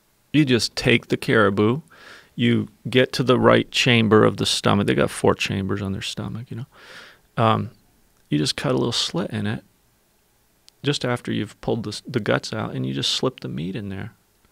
You slip it right into the rumen and the contents there. And what happens is, assuming the temperature's about right, it will retain a lot of heat. It creates heat. I think the micro organisms in there create heat, because if you just bury that in snow, and the snow, of course, insulates it, it'll stay warm for quite a while. And if it was really cold, it might not work out. It might freeze solid before it pickled. But if it's the right temperature, the meat will turn brownish color, over time, and it'll be pickled. The old people used to do this all the time. I read about this, 20 years ago, and then I talked to people, and I said, yeah, this is safe to do. So I tried it, and there was a winter there where that's where I got a lot of my vegetables, was out of the caribou stomach. And the meat will just, it'll turn brownish first on the outer part of the meat, and then all the way through it, and it gets pickled. I've done a lot of different things with meat. You know what I like to do with meat? A lot of people don't realize, because you live in the modern world, and just like me when I grew up, right? Meat's dangerous if it's raw. You got to be careful. You got to like wash everything, be careful. Actually, what I found is that it just all depends on the conditions. Once you learn how to handle meat properly, you can do a lot of things with meat that most people would be scared to death of. And it's completely safe as far as I'm concerned. I never had any problems with it. But like moisture is very important. If you buy meat in the store, it's wrapped in plastic. That keeps it moist. You let it sit around for a while, it spoils. And it doesn't take long. Leave meat out of your refrigerator, it'll be spoiled in a day, right? But if you take a muscle out of an animal and you butcher it properly, you separate the muscle as one piece. You don't make a bunch of cuts in the fascia. You can take a muscle that's 2 or 3 inches thick. Don't put it in plastic. Don't wrap it up. That'll cause it to spoil. You leave it right out in the air. 2 or 3 inch thick muscle. I set them on a rack up high above my wood stove. It's like 100 degrees up there sometimes. Other times it's cold up there. It just varies during the day depending on how the fire is stoked, right? I'll let it sit there for a week, 10 days, and then I'll eat it. Never cook it. Just let it sit there. Really? Yeah. Never cook it? No. Just let it sit there. So it gets a crust on the outside? It gets a crust on the outside, but it's too thick of a piece to dry like you would dry jerky or something. Right. It stays moist inside. It's like making cheese almost. It turns into something like cheese. It gets different flavors. So you're aging it? Yeah. You're aging. It's actually fermentation that's taking place. I believe it's actually a fermentation process, but it takes on different flavors. I call it gummy meat because that's what my kids used to call it. And gummy meat. Gummy meat because it gets kind of gummy. Oh God! It's good. It's good. Yeah, it really is. I wish I had some. I was saying when I left Alaska, I wish I had something like that to bring Joe down, but I didn't have anything. So when you're, what was going on? I was looking for something about the caribou stomach, and there's this thing called the Polar Manual made by the government. I think the Navy. Oh, look it at says this. the caribou back fat is better than chewing gum, and I think this was made in 1961, so it might maybe even older. Look at this. Old timers from the north mention many interesting Eskimo, Indian, and Siberian foods. Pemmican, I've heard of that. It's the meat of bear, seal, caribou, and walrus mixed together with fish, eggs, and dried into a hard frozen block. Trappers' peaches and cream is chewing dried beaver tail. Caribou back fat is better than chewing gum. Don't overlook the contents of a seal's stomach for a fresh fried fish dinner, nor the contents of a caribou stomach mixed with the trip lining as a tasty, in quotes, salad of reindeer moss and lichens, properly, how's that word? Acidulated? I guess, yeah. Acidulated? Yeah. I like the Wow. next one there. Walrus milked at death gives 16 quarts of milk. I love dairy products. You can't get them out there. 16 quarts of milk from a walrus. One time I was thinking about milking a caribou after I killed her, but I didn't, just because she was in bad shape. She'd been attacked by the wolves, and she had an infection in her leg, and I was afraid that somehow I might get sick. But I just remember this lactating caribou that I had killed, and I was thinking, I never heard of people doing that, but milking an animal after it died until you just read that. But walrus. So you were worried you would have taken the milk, but except for the fact that she had been infected? She was the one that only had 2 good legs, Oh. and her back leg going right up there towards her udder. Oh, it was in terrible shape. It was full of pus and.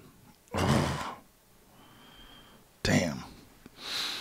I encountered that with an elk shot once. He had been stabbed by another elk, like in his one of his back legs, and it was just all filled with pus. Like when we were quartering him and taking it apart, there was this one section that was just all pus. It was fucking nasty.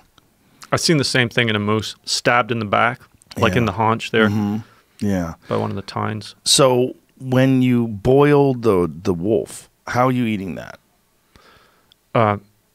Just plain. Just plain. Just chopping You it can up? fry it after you boil it, give it a little extra flavor. Is that what you do, or if you do got we some just- fat, yeah. Was that what you were doing, or were you just eating it boiled? Both. What is it like? Is there something you could... Tastes a little wolfy. Wolfy.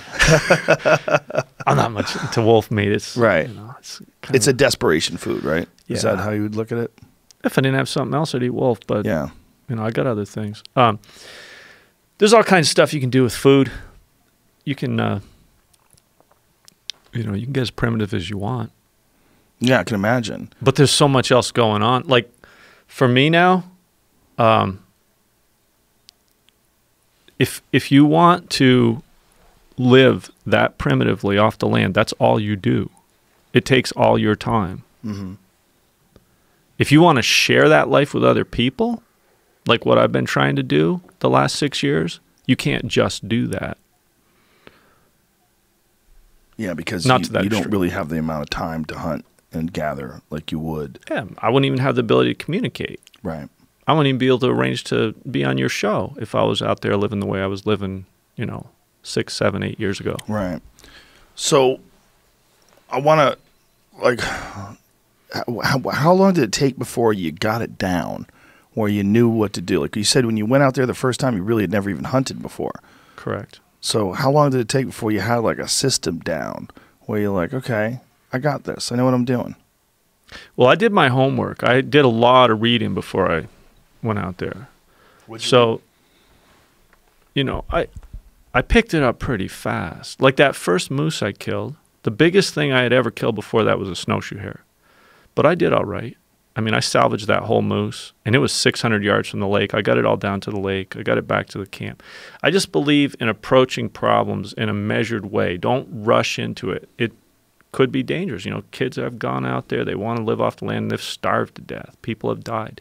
But if you do your homework, if you want to do something like that, not just going and living in the wilderness. If you want to do anything dangerous, do it carefully.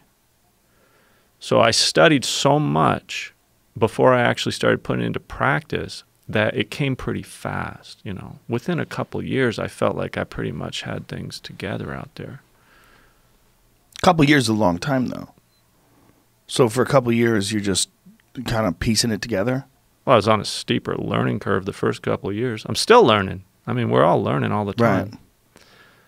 But, yeah, like that winter that I learned that you can't count on the caribou, you know? If you got 2 people out there, you better get 2 moose in the fall because the caribou might not show up.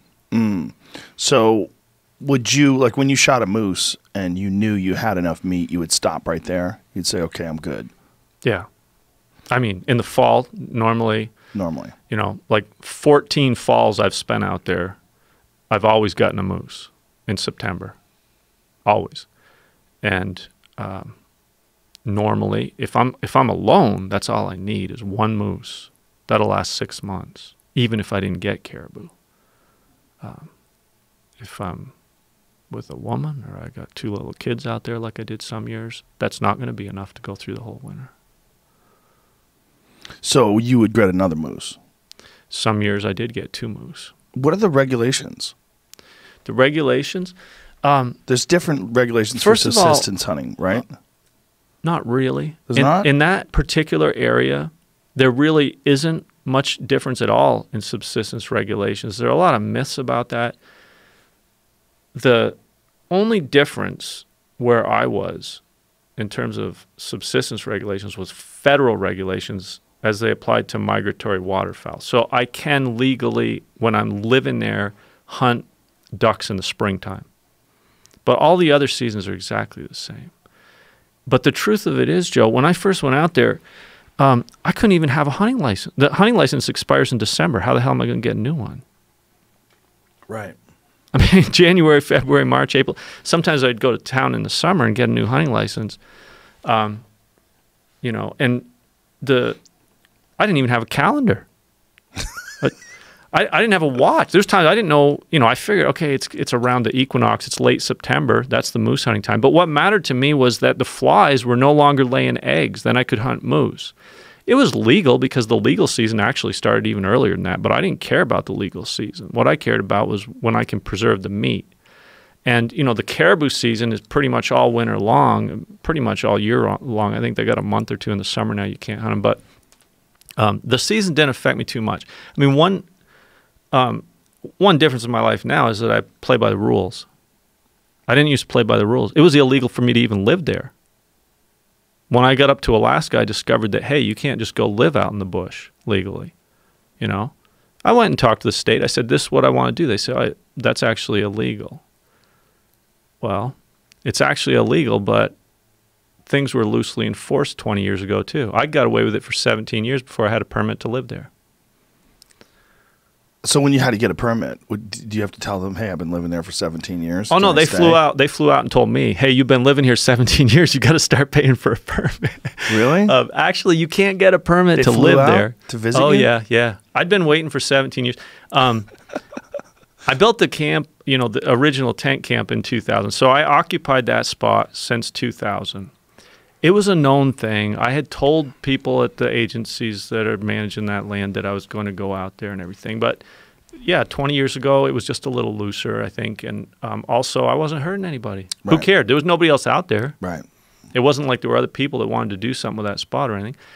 So, you know, some years there would be a state trooper that would land there in a little ski plane and check on me, you know, ask me, hey, Glenn, you need anything? You know, I can bring you some toilet paper next time I come by or something. It was never a problem. But as time went on, of course, and once I got in a TV show, I mean, I thought when I got in the show, I was like, okay, I'm going to, you know. Blow your cover. Blow my cover, for sure. Yeah. I remember saying, hey, can we do this show without telling people where I am? No, we can't do that. Oh, no. So did people come to visit you? People discovered where I was the first week I was on TV. Really? I had people writing to me saying, hey, is this your camp? And they had a satellite photo of it. They're like, we tracked you down. Oh, Jesus Christ. That had to feel weird. It was. That had to feel so weird. I tell you, I kind of was like, I was like, wow, congratulations, you found it. I thought it was amazing, like the skill that, because we didn't say exactly where it was on TV. These guys figured it out, like looking at the footage on TV, the mountains, and just knowing that it was somewhere in the Chandelar area, which is a huge area. And then they started looking at satellite photos and they tracked me down. I was like complimenting them, like, good job. Well, if not, I mean, 60 miles off the Hall Road, all they have to Right. do is make a grid. Well, 60 miles as you walk, not as the raven flies. Oh, okay. We don't have any crows up there. But basically, yeah, it changed things. And, you know, there was one day just a couple of years ago when I was out there with Tricia, my partner now, and heard a plane coming in the distance. And you just don't hear planes coming in low, like going to land very often. Like maybe 3-4 times in 20 years I've ever had a plane come out there and land when I was out there. And well, except the state troopers landed maybe a half a dozen times. But I hear this plane coming, and I was like, they're landing here. And I said to Tricia, I said, this could be the day I've been waiting for 17 years. Is probably the state coming to talk to me about the situation here. And it was. And You've been waiting for 17 years. well, I mean, yeah, it had been a long time. So, I mean, I just believe in being honest about stuff, you know? It's like, there's no point. I mean, I told everybody what I was doing. Right. But just because it happened to be technically illegal, I wasn't going to give up my dream of living in the Alaska wilderness, you know? So what's the first thing they say to you when they land? Hey, Glenn, saw you on TV. Yeah, it's like, hi, how's it going? The pilot who brought him felt real bad, you know, because he knew me. Oh. And they had hired him, but no, I didn't mind. I mean, what the hell? I was Right. living on state land. I didn't have a permit. I needed a permit. Right. So how does that work? How much does it cost? I paid $1,000 a year after that. I had to pay some back fees. But honestly, you can't get a permit to live on public land. You can get a permit to do certain things there. I was given a permit at that time for a commercial trapping permit or a trapping cabin permit, they call it, and then for the purpose of making television. I paid $1,000 a year for that. I paid all my back dues. I paid everything off. I'm so okay. You're good. You're clear. We're I'm talking clear. about this. But what about hunting licenses? Well, I talk about it even if I just I'm open. I got no secrets. But there's no risk of them taking away your hunting license because you've hunted without one for a long time? I don't know what the statute of limitations is on that one, but 'Cause I play by the book now. Right. Ever since 6 years ago, I pretty much I got on TV.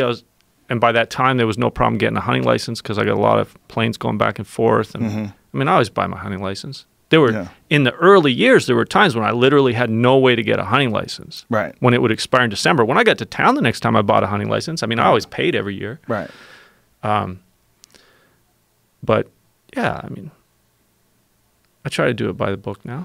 Did you ever eat any raven? No. I heard raven tastes good.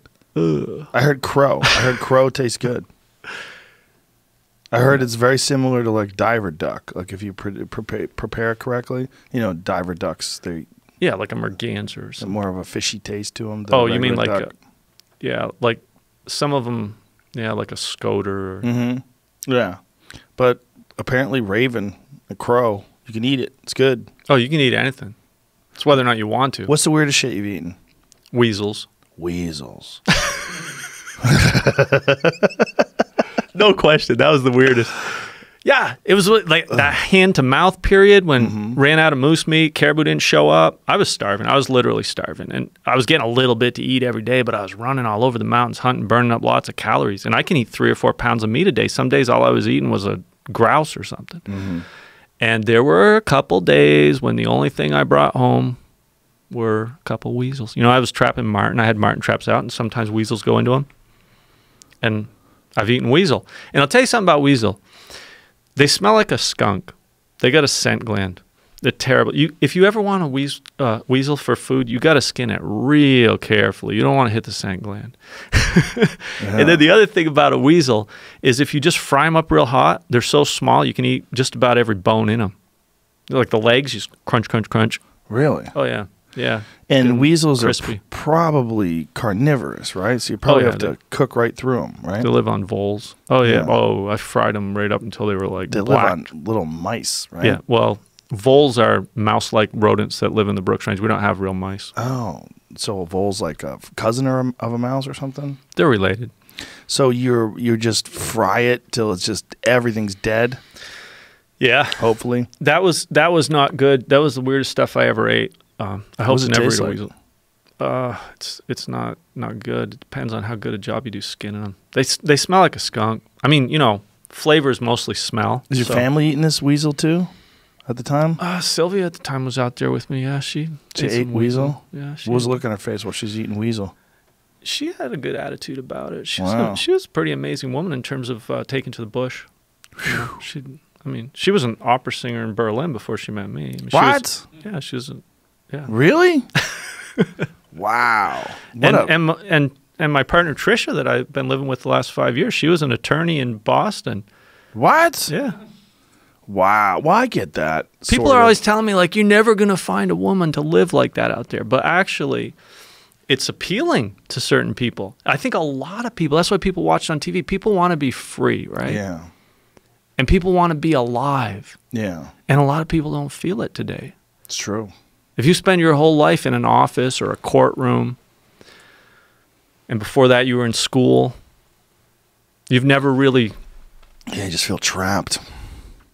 Yeah. And the grind of just keep showing up at the office every day and cases are piling up and next thing you know, she's living with Glenn. By the side of a lake, dodging wolves. I get it, man. The appeal of it is why those shows are so successful. Yeah. I mean, that show is really successful. I had Sue Aikens on the podcast before. She's a really fascinating human, too. Really, really enjoyed talking to her. Like, what a tough broad. I'm not on the show anymore, Did Yeah, you I know? know. Yeah. What happened with you in the show? Did you guys have a falling Good out? question. Yeah, we had a falling out. What was the falling out about? They never told me exactly. They just got rid of you? They renewed my contract. We went out and filmed one episode, and I never heard from them again. Really? Yeah. I mean, not about working on the show anymore. Do you think they just decided you weren't a storyline that was as successful or as... I think I'm very popular with the fans. Everybody that I talk to, I mean, Yeah. the viewers. No, you were my favorite guy. I love it because people tell me that I really made a difference in their life. Like they learned something, they got inspired, they actually made changes in their life. And I hear this all the time. Like yesterday, traveling, you know, I had 4 different people come up and talk to me about it.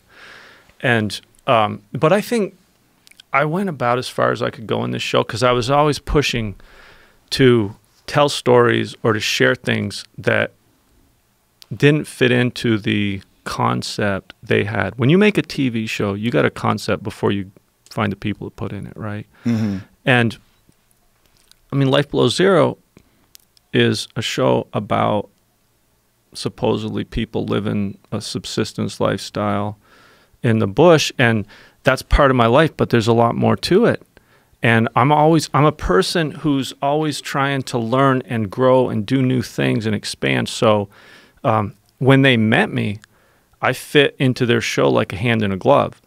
But I wanted to do more, and I wanted to share more. So I get bored. You know, I think I'm in 85 episodes of Life Below Zero. I made a lot of TV. I wasn't satisfied just to show people what it's like to search for your food and chop down a tree, you know, for your firewood. I wanted to do more. So I was always pushing to do stories that were a little bit out of the range or the scope of what they envisioned for me to do in the show. I wanted to fly on a little 8-pound paraglider off the top of the mountain to get back to my camp. I've been dreaming about it for years. And, you know, I said, hey, I'm going to do this. I'm going to paraglide off this mountain. I got a lot of resistance from the producers about stories. You did something like that, though. I did it. Yeah. I did it. And I was like, I want to film this. And I, you know, hey, if you guys don't want to film it, they didn't want to film it, I'll get somebody else to film it. I am going to film this and I'm going to do this because I was excited about it. They put it in the show, but I got a lot of, you know, resistance. And I wanted to teach people all the time about things. And that wasn't really maybe the best vehicle for it. I mean, I had a blast doing the show. I had an awesome time. I learned a ton of stuff about making TV, about all kinds of things. And I made awesome friends. The cameramen I worked with were some of the best people I've ever met in my life. And overall had a great experience. But I was always pushing the limits of what they really wanted to do, I think, because I wanted to make a story, for example, about finding a site where Stone Age people had lived. That was very unpopular with the producers. But we did it. I mean, I was just adamant. Why would that be unpopular? That's so interesting. They said, you look like you're just walking around. You look like you're just out there exploring, walking around. We want to see you finding something to eat. Go chop some. Can you cut some more trees for us? I was like, no, I've cut enough trees on camera. I want to do something worthwhile. You know, I wanted to teach people things. There's all kinds of stuff out there. Nature. I just wanted to climb the highest mountain anywhere around. I'd never been up there. I've been looking at it for years and years. Those were the kind of stories that I had to really twist people's arms to get on the show. The fans loved them, but the producers, for some reason, didn't. Now, this Stone Age site, did you find it? Yeah. Yeah? Where was it? Amazing. It was like do you have photos of that? Not that we can get to right now. It was like we made a whole story on TV about it. It was amazing. I found the stumps. I heard about it from somebody that had been there in the 1970s. He said there's a place where you can find stumps that were cut with a stone axe. I was like, that's totally amazing. Now, you got to understand, the Stone Ages in Alaska we're talking like what, maybe 50 years ago? Maybe 100, 150. Not that long ago. Really? And everything's frozen 8 months of the year, so stumps last a long time. You know, these stumps were old. Like they were still standing, and you could touch them and you could knock them over. They were like right on the edge. Like they might not be there in 10 years. It was amazing. But yeah, this gentleman I know who grew up as a little kid out there with his dad. His dad was a hunting guide, and they had been all over in this area. And he told me that there was this place where people had camped and they had found rings of stones where they had had their skin tents, and they found these stumps that were cut with stone axes and whatnot. So we actually made a show. It was awesome. I went with 2 cameramen. We walked for a couple days just to get there from my camp. Wow. And then just going by this verbal description that he had given me, I was able to locate. He told me about a game trail, and it was still there. Like the animals are still following the same route, you know? And he said, you get there, you turn this way, you're going up, and the mountain's going to be there, and off to the side, you're going to see these stumps. And sure enough, I found the stumps on camera. It was amazing. Wow. I got one of them in Fairbanks. I brought it down with me. That's so wild that it was just off of someone's description. Yeah. From the 1970s. Yeah, Jack Rekoff, he's an amazing man. he still lives in the Brooks Range in a small village called Wiseman, and he was somebody that I learned a lot from after I got to Alaska. Wiseman was on that show as well, wasn't it? Didn't they film some stuff from that part of it? Eric Salatan. That's right. Actually, the only person on the show that I knew prior to the show. You knew him? Eric and I had known each other for 10 years. I met him not long after he came to Alaska. He's another really interesting guy. He is, yeah. Unfortunately, Eric and I were friends, and I kind of replaced him on the show, is what happened. But you guys were on the show together at the same time. For a little while. There was a little overlap. Yeah. First, Eric was on for a year before me. Then they found me. Then we overlapped for a little while, and then they got rid of Eric. So they would just get rid of you if they decided they were bored with your storyline. There's other people living up there like that. They just find them. And office politics, I think. Was it? And also just differences in creative vision. I mean, I was not satisfied to just do the standard, I'm starving, I'm looking for firewood or whatever stories over and over. I was always trying to push it. I was doing paragliding. I was doing, just exploring, showing people where Stone Age people lived, climbing mountains just for the joy of climbing them and sit up on top and philosophize about life. Those are the kind of stories I like to do. And that really wasn't the vision they had. I think that was a lot of it. But honestly, they didn't talk to me about it after they stopped working with me. I still haven't talked to them about it. So they just stopped. Yeah. They didn't call you up and say... No, they renewed my contract. Right. They had an option to renew for one more year. We shot one episode. Radio silence. After 5 months, I sent them an email and said, hey, what's up? You guys plan on filming something or what's going on? And I got about 2 lines back from it that said, sorry, the schedule's all full. We don't have any plans to film with you. Wow. Yeah. That must have been weird. No kidding. Seems like that's a lot of episodes to just sort of brush you off like that. Were you difficult to work with? The show producer told me a couple of years ago he'd fire me if he could, but he couldn't. Really? The showrunner. Why did he say that? Because first of all, I didn't work with producers in the field. After the first year and a half, I said, hey, I can produce myself in the field. I don't need to work with producers anymore. And they went along with that. So I'm responsible for my own stories. As far as I'm concerned, I'm the author of my own stories. It's me and a couple cameramen, and we're out there, and I'm making what I consider real TV. I'm sharing what I want to share. Nobody's feeding me lines. Nobody's telling me what I got to do. I'm producing myself. I'm working with awesome cameramen, and we were doing incredible things. I made whole episodes of LBZ in the field with just one cameraman. And then we send all the footage back to LA, and they work all their magic and edit it and everything and do what they want with it. But yeah, I've made several episodes with just me and one cameraman out there. But that's a lot of freedom that's not normally given to people on reality TV, from what I'm told. And of course, that caused some tensions. So they wanted to control you more. Oh, yeah. Yeah.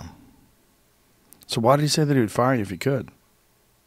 Guess he didn't like the kind of stories that I was creating. Is that what it was? There. Really? Because I don't remember the details of that conversation, but there was just a general tension a lot of time. I got a lot of negative feedback about what I was giving them, and it was weird because people were loving it. I mean, like people that you had contact with on social media. And... Man, yeah, like I didn't even have the internet when I started this show. You know, I didn't have a cell phone when I started this show. I just got all modern in the last years. But I got on Facebook, and I got thousands of people, giving me positive feedback. And when I travel anywhere or even go to Fairbanks, I was getting all this positive feedback. So it seemed to me like the viewers really liked what I was doing. But I did get a lot of negative feedback from certain particular people making the show that wasn't what they really wanted. They have a formula, right? And the formula is survival. It's Right. really the formula. Like subsistence, survival, finding enough food to eat, chopping wood. It's really appealing. It's one of the more interesting things about those kind of shows. It's like, what is it that's tapping in?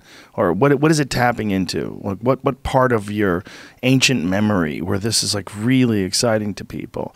Because I think there's a lot of folks out there, like your lawyer friend or your opera friend, that there's something about the idea of getting away from everything and just living a way more simple life. It seems like the antidote for them. So when you watch this on television and you see these people just chopping wood and living by the land and dealing with the dangers of living in the bush, it's like there's something about it. It's like make you tune in every week. Yeah, and I mean it's beautiful stuff to share. I think it's awesome. Just for me, I don't think it's the perfect vehicle to share exactly what I want to share, because I want to go a little deeper. I want more than, like a 4-second soundbite. And that's what I like about this show, Joe. When I discovered your show, I was like, wow, there are people that just sit down and have a normal conversation rather than everything being chopped up and edited into little sound bites. Yeah, and you get a chance to really talk about stuff.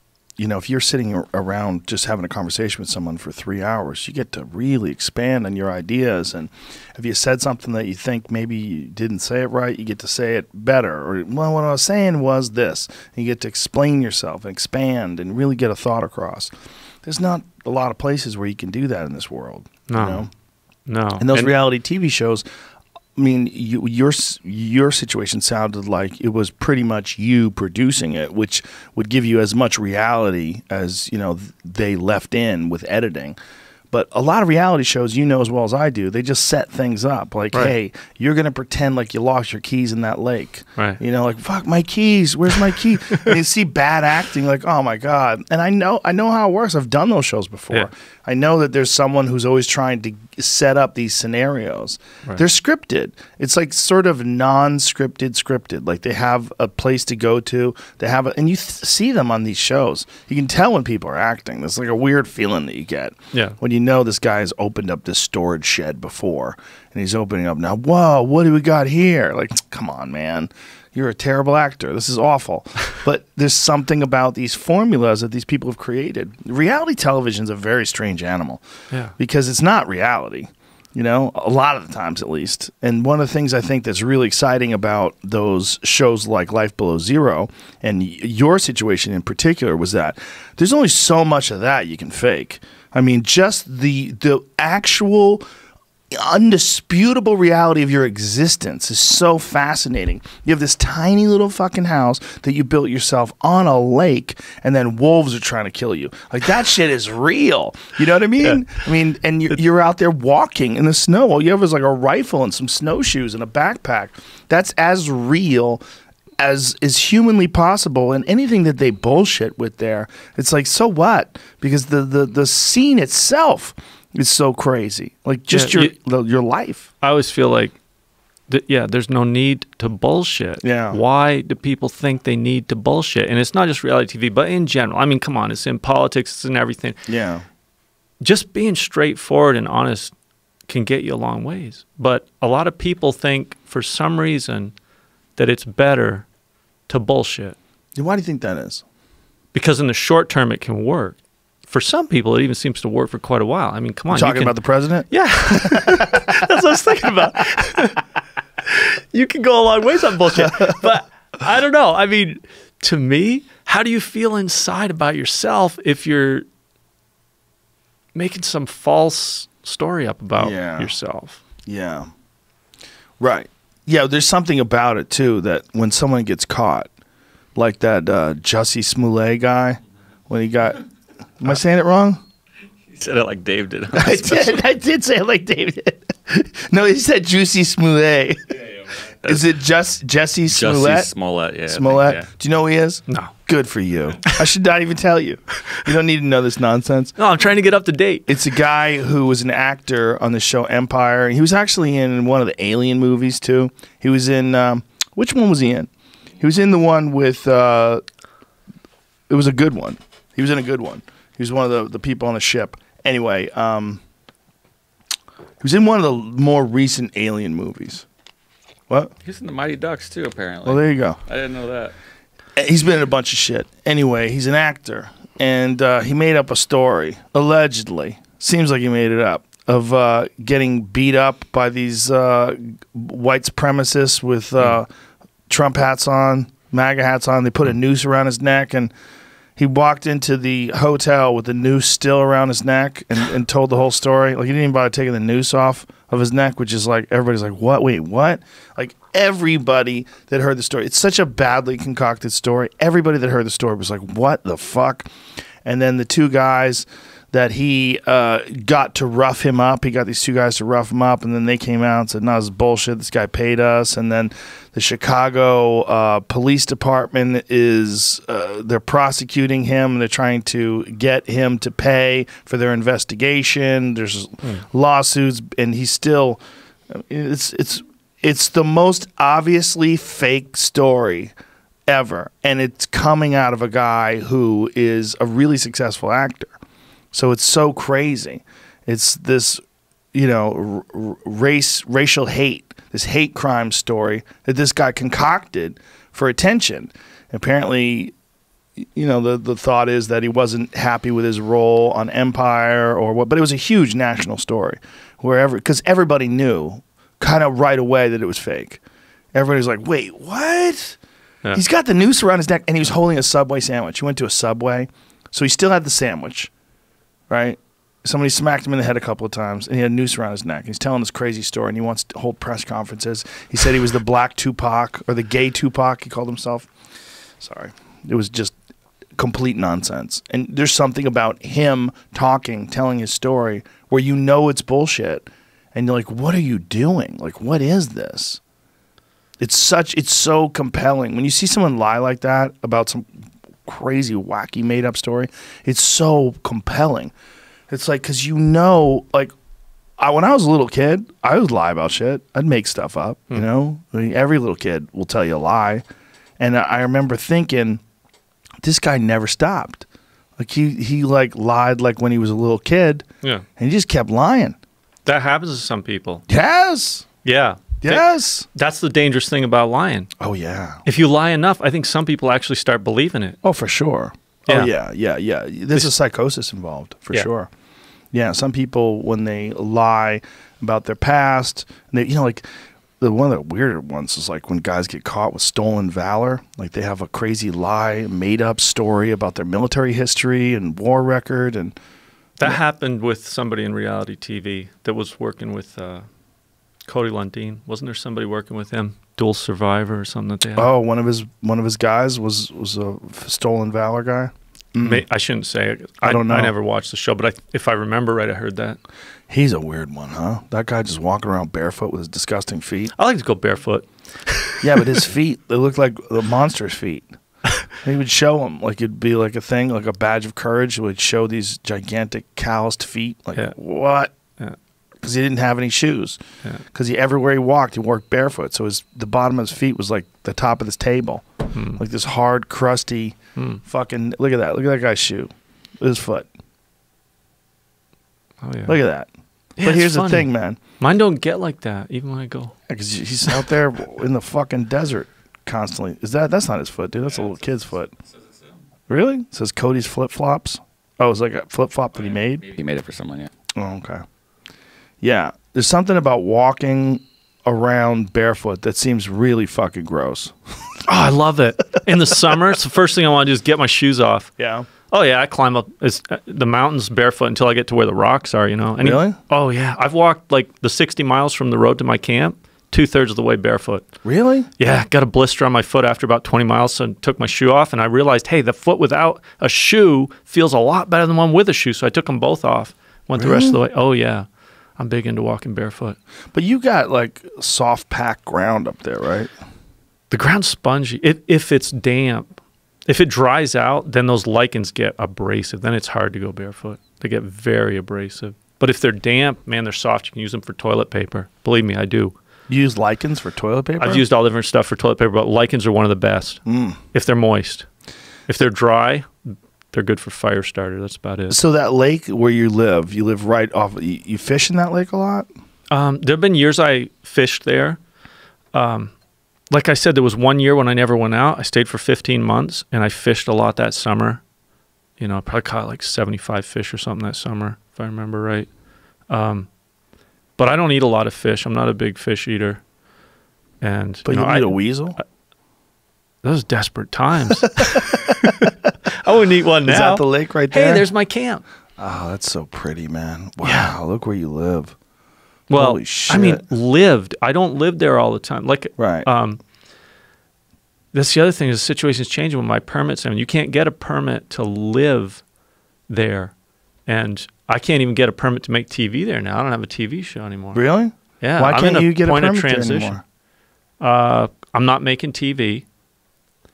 So right now, I'm in the process of losing my permit for commercial use. I have a trapping cabin permit, but honestly, I'm not interested in trapping. I did some trapping when I first went out there, but it's not something that I'm going to do to, sell fur and make money, and that's what that permit's for. So I'm probably going to be giving that up. So, But so you're not allowed to even keep that cabin up there? If That cabin? if that's the case? I had to take it down. Really? Yeah, I had to take that cabin down. Right now, I have a tent up there because that cabin was illegal when they gave me my permits just last year. I had to remove the illegal cabin, and then I had a permit to build a new cabin. What's the difference in the new cabin and the old cabin? The new cabin was going to be legal because it had a permit. They can't give you a permit for an illegal cabin, but they So they can't give you a permit for a cabin that they're already bureaucrats, exists. okay? They're bureaucrats. Why don't you tell them, listen, come back tomorrow. I'm going to take this apart and put it back together again exactly the same way. So tomorrow when you come back, it'll be the new cabin. Exactly. This is the old cabin. It was time for an upgrade. I've got 4 kids now, Joe. That place is 100 square feet. So I was kind of excited about building a new cabin, but Get a 200 square foot model, right? Something huge. I was thinking 400. They said I could go up to 400. Is that what they said? Yeah, but How big is that? Is that the size of hey, this room? right now we live in a What is this? This room's bigger than 400 feet? Wow. So you're living in something smaller than this whole room. right now we live in a 600 square foot cabin Whoa. in Fairbanks. Yeah, 600. That's huge for me. We lived in a 200 square foot one until I think it was like a year ago. So are you living in the place where you built when you bought the piece of land? Yeah, except I've expanded over the years. I started off with 1 acre, and then as I could afford it, I bought up my neighbors. I got 6 acres and 3 cabins now. Oh, nice. Now, do the neighbors look at you weird because you're that guy who lives in the woods on TV? Not that I know about. They didn't mention it. Maybe they do. Do they know? Yeah, they know. You tell everybody what you do. No, they know. They just know. They watch TV a lot. I mean, it's Okay. Fairbanks, Alaska. It's dark when there's nothing to do. Right. Are they weirded out by you? See you on TV and see you right there? I don't think so. No? No, I mean, I'm just a normal person. Yeah, but even if you're a normal person, if you're a normal person on television, you're not a normal person. People get weird. But they mention it. They mention, hey, you're on TV. They did in the beginning. I mean, I've been on TV now for 6 years. It's not like we talk about it normally. What like the people in your town? Like Fairbanks is a real city. It's about 40,000 people. I think it's a small city, but it's as big of a city as you got in northern Alaska. The only place bigger is Anchorage, and that's an 8-hour drive away. Yeah, and how many people is Anchorage? That's quite a few. It's got to be, what is Anchorage now? 300,000 maybe, 400,000 almost, somewhere in there. I love Anchorage. Like half the people in Alaska live in Anchorage, I think. Really? I've only been there once. Spent a couple days there. We did some gigs. Me and my friend Ari Shafir, and did some salmon fishing up there. Comedy gigs? Yeah, we did comedy up there. Oh, cool. Yeah, we just had on a whim. We said, hey, let's book a gig where we can fish during the day and then do stand-up at night. So we did that for a couple days. It was fun. Oh, yeah. But it's just the people up there were really cool, man. Like, there's something about people that live where nature is inescapable. Like nature and the wilderness, and it's like it is impossible to not be aware of where you are. Like where we live here in California is so alien and so non-intuitive. It's just not how human beings have evolved. And it's a really recent thing that any human beings ever lived like this. Yeah. But there's something in your DNA that sort of cries out to the times that make sense, to the places that make sense. And that's one of the appeals of your show. That's one of the appeals of living very close to the wilderness, living very close to the woods, because these tasks that you have to do just acquiring food and water and staying warm and dealing with nature. All those things are enormously appealing to people that are stuck in a situation like I am. Oh yeah. I don't say I'm stuck like I'm in some terrible place, but it's great. I love it. You probably get a little better than most of us, but the thing is, we're separated more and more from our origins, and it definitely has an effect. We gave up a lot for comfort. Yeah. We gave up a lot. We gave up a lot of our vitality. Mm-hmm. I love to jump in the lake and swim every day from the time I can get in the moat next to the ice, and that water's like 32.5 degrees. Whoa! And it's so invigorating. Yeah, it's great for you. It's amazing. Ice baths. I mean, it's the reason why athletes do them. Yeah. Yeah. And just little things, like if you don't have a toilet, which I still don't have a toilet, even in Fairbanks. I mean, if you squat, You don't have a toilet in Fairbanks? No. Why don't There you are build a lot of toilet, bro?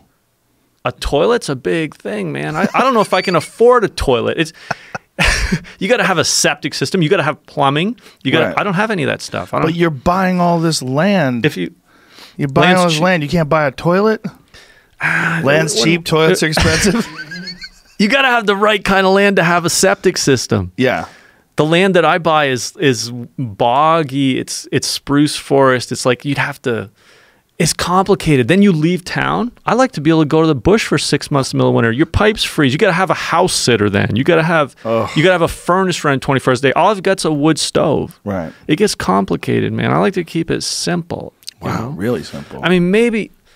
I always tell people, they say, why don't you have a toilet? I was like, I can't afford a toilet. They're like, come on, you can afford a toilet. You got an airplane. You got this, you got that. I was like, maybe if I had, I don't know, 5 million, 10 million, I might think about getting a place with a toilet. I don't have that much. That's so crazy. I'm serious. That's your number. If I had $5 million, I'd get a toilet. Maybe not. 5 million. I'd have to think about it. Wow. Because it's a huge change. First of all, I couldn't live on that land where I live, really. I mean, I could, but it'd be way too complicated. Then you get, like I said, I don't want worry about house sitters, freezing pipes, So what oil do you have, furnace. outhouses? You have outhouses? My favorite way to go, I don't like outhouses. I like to squat and just poop on the ground. And I'll tell you something. Okay. If you want to poop inside, 5-gallon bucket with a plastic bag in You it. poop in your house? In a Yeah. bucket? There's times. Oh, Jesus. Look, But you're in this tiny little house. Look. You're in a 600 square foot that's house. big. The little one, 100 square feet. No, I don't usually poop in there. But Usually. Sometimes you got it when it's like 30 below zero out. I go outside when I'm in Okay. 100 square. Always. Look, people. I think the UN's working against open defecation. I think that's what they call it. They spend millions of dollars a year trying to get people to stop pooping on the ground. In the Brooks In Range, cities. all over the world, India, but in Bangladesh, I don't know. villages. Yeah, but that's because it's people living next to this raw There's sewage. too many people. Yeah. That's the only problem. Population density. If you have enough land, it's not an issue. In the Brooks Range, I've been pooping in the same spot for the last 20 years. Probably about a quarter the size of this room, and you can't even tell I've ever pooped there. Really? It goes back to nature. I don't even compost. I don't even do anything. I just poop on the ground in the same area, and it just goes back into nature. The Were only you thing, trying to make a little mound? no, it doesn't build up. Just Disappears. animals or something. We're rats, right? Rats eat a lot Gray of shit. jays. Gray jays eat it. Gray jays? What's a They gray eat jay? shit. Wolves. I've had wolves come eat my shit when they're Oh, boy. First wolf I ever trapped, set the trap right in front of my poop pile. Oh, God. He came in for your shit and got killed. Yeah, I saw he'd eaten shit before there, and I figured Oh, God. Let me lure him in with this tasty treat. no, but it really does. It that's the thing is people are separated from nature now, and so something simple like a simple solution to a problem, pooping on the ground. No. If you're in a rural area, if you got space, there is no problem with that, really. It goes back into the earth. Where do you think the bears, the moose, the caribou, they all go underground? It's not a Yeah. big problem. It goes back into the earth. Well, you're living in a largely uninhabited place. Yeah, that's in a largely uninhabited place, yeah. Yeah. So when you dropped a log next to the trap for the wolf, you knew what you were doing? You were doing that on purpose to lure him in? Well, I always poop in the same place, the same general place, but a wolf had come and eaten the poop. You'd noticed? Yeah, I see the tracks. I go up to poop. Oh, a wolf came here last night and ate my last poop. Oh, how'd you feel about that? Just normal? You feel different when you live out in the woods, Joe. You get a whole different mentality, different ethics. You don't think about, that's no big deal. There's poop Right. there. There's blood. There's guts. There's poop. There's you Right. know, wolves and caribou with their legs ripped open, and it's different. So were you trapping and selling the skins? I usually was trapping for my own family use. You know, like the kids had mucklucks and mittens and ruffs and all this stuff. Out of Trapping wolf?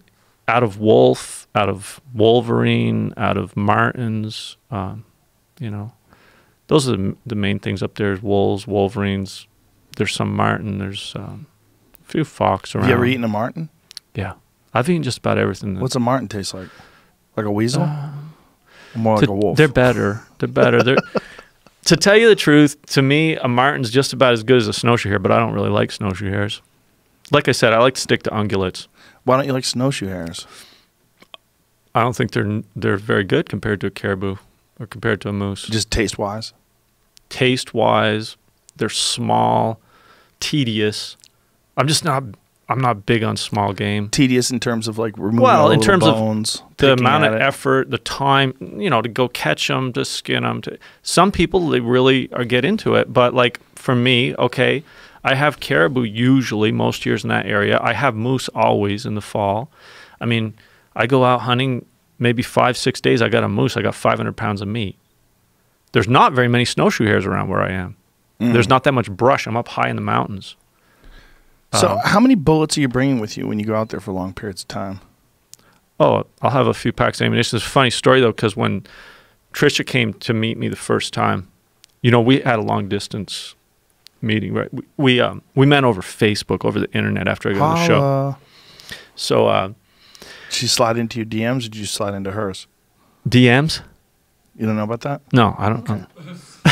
Keep you in the dark. Go ahead, I'm trying keep to get talking. up to speed. Like I said, I didn't have Direct the... messages. Oh, direct message. Right. I do. I have heard about that. What happened? She sent me a friend request, and you know, I was looking for a woman. That's why I went on Facebook. Actually, in the beginning, Really? that was one of my motives for doing the show. I remember when Really? the producer came up there and met me. I was like, "Hey, you think this would help me find a new woman? I'm looking for a woman." I mean, I just spent the whole winter by myself. Right. I get it. I'm only human. I get it. Trying to find a woman out in the woods. It isn't easy. I mean, every day I get up, you know, fix up my hair and stuff, go out and didn't see any. I mean, you think it's hard hunting moose and caribou up there? Try hunting for a woman up there. Yeah, I would imagine. It's very Few, difficult. few and far between. So I had to Slim pickings. get modern. Yeah, I get it. Anyway, Tricia came for our first date. We had one date, a 4-day date, before she decided to move up and live with me. Jesus Christ, that woman's crazy. You got a good one. And she told me she wasn't adventurous. She wasn't adventurous. That's what she said. She hangs out with you for 4 days, then moves in with you. She quit her job? Oh yeah, she Wow. left her, you know, gave up her apartment, sold most of her stuff. Jesus Christ. But we talked every day, you know, for what, 3 months before the date. Wow. We were communicating every day a little bit. You know. Was this while you were at the shack? No, I You were was in down in Fairbanks. Fairbanks. At that time, I didn't even have internet up at the shack. I did get internet in 2017 eventually. At the shack? Yeah. How the hell did you do that? I had to actually get certified as a satellite internet installer. Really? Yeah. So you had to take a class? Oh, yeah. I'm a certified satellite internet installer. Maybe that'll be my next career. I can, you know, Wow. if I can't get another gig in TV, maybe I'll take up installing satellite internet. So you got certified, and what are you using to power it? Solar? No, battery and a generator. I just run a generator once in a while, and it doesn't take much electricity. I got a big battery. And then you link up with Yeah. the satellite. It's real slow. I can never post video or anything, but it was cool because then I could start doing Facebook posts and, you know, other social media. I could put pictures from right there, right then, rather than when next time I came to Oh, town. wow. So your upload is extremely slow, right? Is that what Yeah, it it's is? really slow. I don't think I'm even going to maintain that system, but I don't even know if I'm going to maintain my camp, to tell you the truth, but I'm going to keep going to the wilderness. I'm going to keep having experiences out there, and I'm going to keep finding ways to share it with people, but I don't know exactly the future of you know, that particular spot and that particular satellite internet Have you system. had anybody visit you up there? You mean just random? Yeah, just people that knew about you from the show. No, they always say that they're going to come or something. Yeah. Good luck. I mean, if anybody straggled in, I'd help them out. But no, it's a big project. People get, maybe, who knows how close they've gotten before they turned around, you know? Maybe somebody drove all the way up the Hall Road and chickened out after the first day walking. I got no idea. Yeah, I guarantee you some people have thought about it. But how many bullets do I carry? How much Yeah. ammunition? How many bullets? So Trisha comes up for a 4-day date after we'd communicated for 3 months. And Tell her to bring some bullets. she had tons of ammo in her apartment down in Boston. Really? Oh yeah, she had. She's a wild lady. She had guns and ammo and everything. But she came up to visit, and after, you know, a day or so together, I decided that I want to take her out to the camp. You know, I said, "Hey, you got any plans for tomorrow? Want to go to the Brooks Range?" So I wanted to fly her up there so she could see the place and know what she was getting into, right? Mm-hmm. And we were packing, and I think I threw in like 10 rounds of ammo. We're just going to go for the day. She had to be back at work. You know, she just came for a long weekend. And she's like, "What? That's all you're taking? 10 rounds?" I'm like, "Well, we're not even going hunting. This is just like in case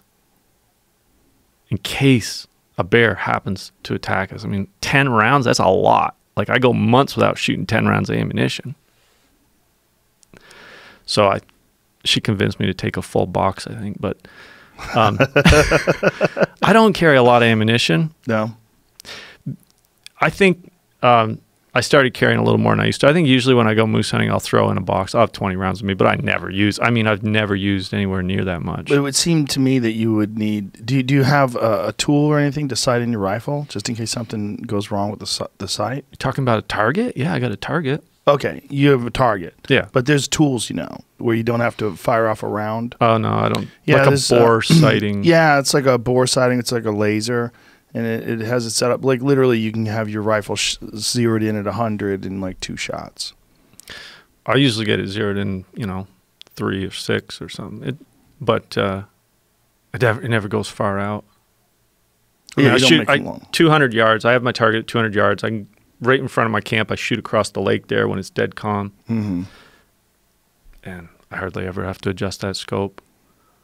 I mean, I'm so happy with that gun. That's the only rifle I have ever killed a large animal with in my life. Wow, what's the caliber? 30-06. I bought that gun for $550 in 2003, and I never needed another centerfire rifle. That's a classic rifle. So, 30-06. Ruger There it is. M77. What is it called? M77 Mark And MK2. What kind of sight are you using on that? It's got a 2 to 7 power scope. The difference is that's an older picture. There was nobody up there with me. I actually took that picture myself, but that was before I got my suppressor. Oh, you got a suppressor. Oh, I'm all about suppressors. Yeah, I wish they were legal in California. They're not. No, they're not. I mean, I think they're worried that people would be sniping people or something like that. It's kind of stupid. It's ignorant. Because for hunting purposes, like one of the biggest problems, like I have a friend of mine, my friend Cody, his ear's blown out because he was working as a guide and someone fired off a shot right near his ear. Now he has to wear hearing aids. So all it takes is one shot. If you're close to the muzzle, Mm-hmm. that's why I got a suppressor. I really think this is a very important thing. So many people are damaging their hearing without even realizing it. Yep, 100%. It's a lot of guys did it when they're young. A lot of my friends, they go with a suppressor. That's actually a different gun, but that one I've never killed anything with. But that is the suppressor. The problem is when you're hunting, it's not practical to use ear protection. Right. And if you hunt regularly, that adds up. Over time, it adds up. You shoot a rifle, that's 160 decibels. Why are they making a law that you have to damage your hearing to go hunting? Right. Why are they making a law where you have to cover your ears with something? The reason being is because they're worried about urban situations. They're worried about people shooting at people, and you're not hearing anything. But you do hear something though. Yeah, you hear a pew. Oh no, you hear a lot more than that. Have you ever shot a suppressed rifle? It's like a crack. Well, it depends on what you're shooting, but assuming it's hypersonic, supersonic, it's still loud. Like a 30-06 without a suppressor is about 160 decibels. That's deafening. You put a suppressor on it, it's like 130. It knocks it down about 30 decibels, more or less. It's still very loud. Are there different levels of suppressor? Because I bought the best suppressor I could get. If you want to make a gun shoot like in the movies, just silent, like a little pop, you have to shoot subsonic. That's not practical for hunting. Oh. You have to. Now I'm questioning whether or not I've actually used a suppressor. Well, I feel like I did at one point in time. Someone somewhere let me shoot their rifle that had a suppressor on, but it might be a false memory now. You can put subsonic ammo in there. You can. Yeah, I've shot subsonic 22s. And I know 30, that sound. 30-06, you can load it subsonic. You can buy 308 ammunition subsonic, and it's very quiet, but it's going so slow that it's not effective to hunt moose or caribou with. Right. Yeah. But yeah, they're still loud. Pretty loud. I have a muzzle brake on my 7mm. That's really loud. Boom. It's a cannon. Yeah. But I actually met a person once who was just about deaf. He was like stone deaf from one shotgun blast. He was in a canoe and somebody shot kind of in a position where the muzzle was right next to his ear. Yeah. Yeah, that's how it always is. It's always someone shooting near you, just blows your eardrums out. It's terrible. Yeah, but so in California, you cannot have suppressors.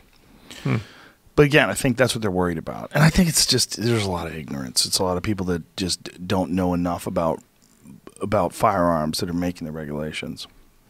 But I think that would be the worry, that people would be shooting and you wouldn't be able to hear it.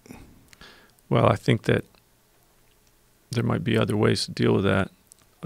Because for hunting, I think it's super reasonable to be able to have something where you don't have to have ear protection on all the time, and you'd make it look just less disturbing for all the people also that are in the mountains. If you're on public land and you're hunting deer and you hear boom like over the side of the hill, it's kind of gross.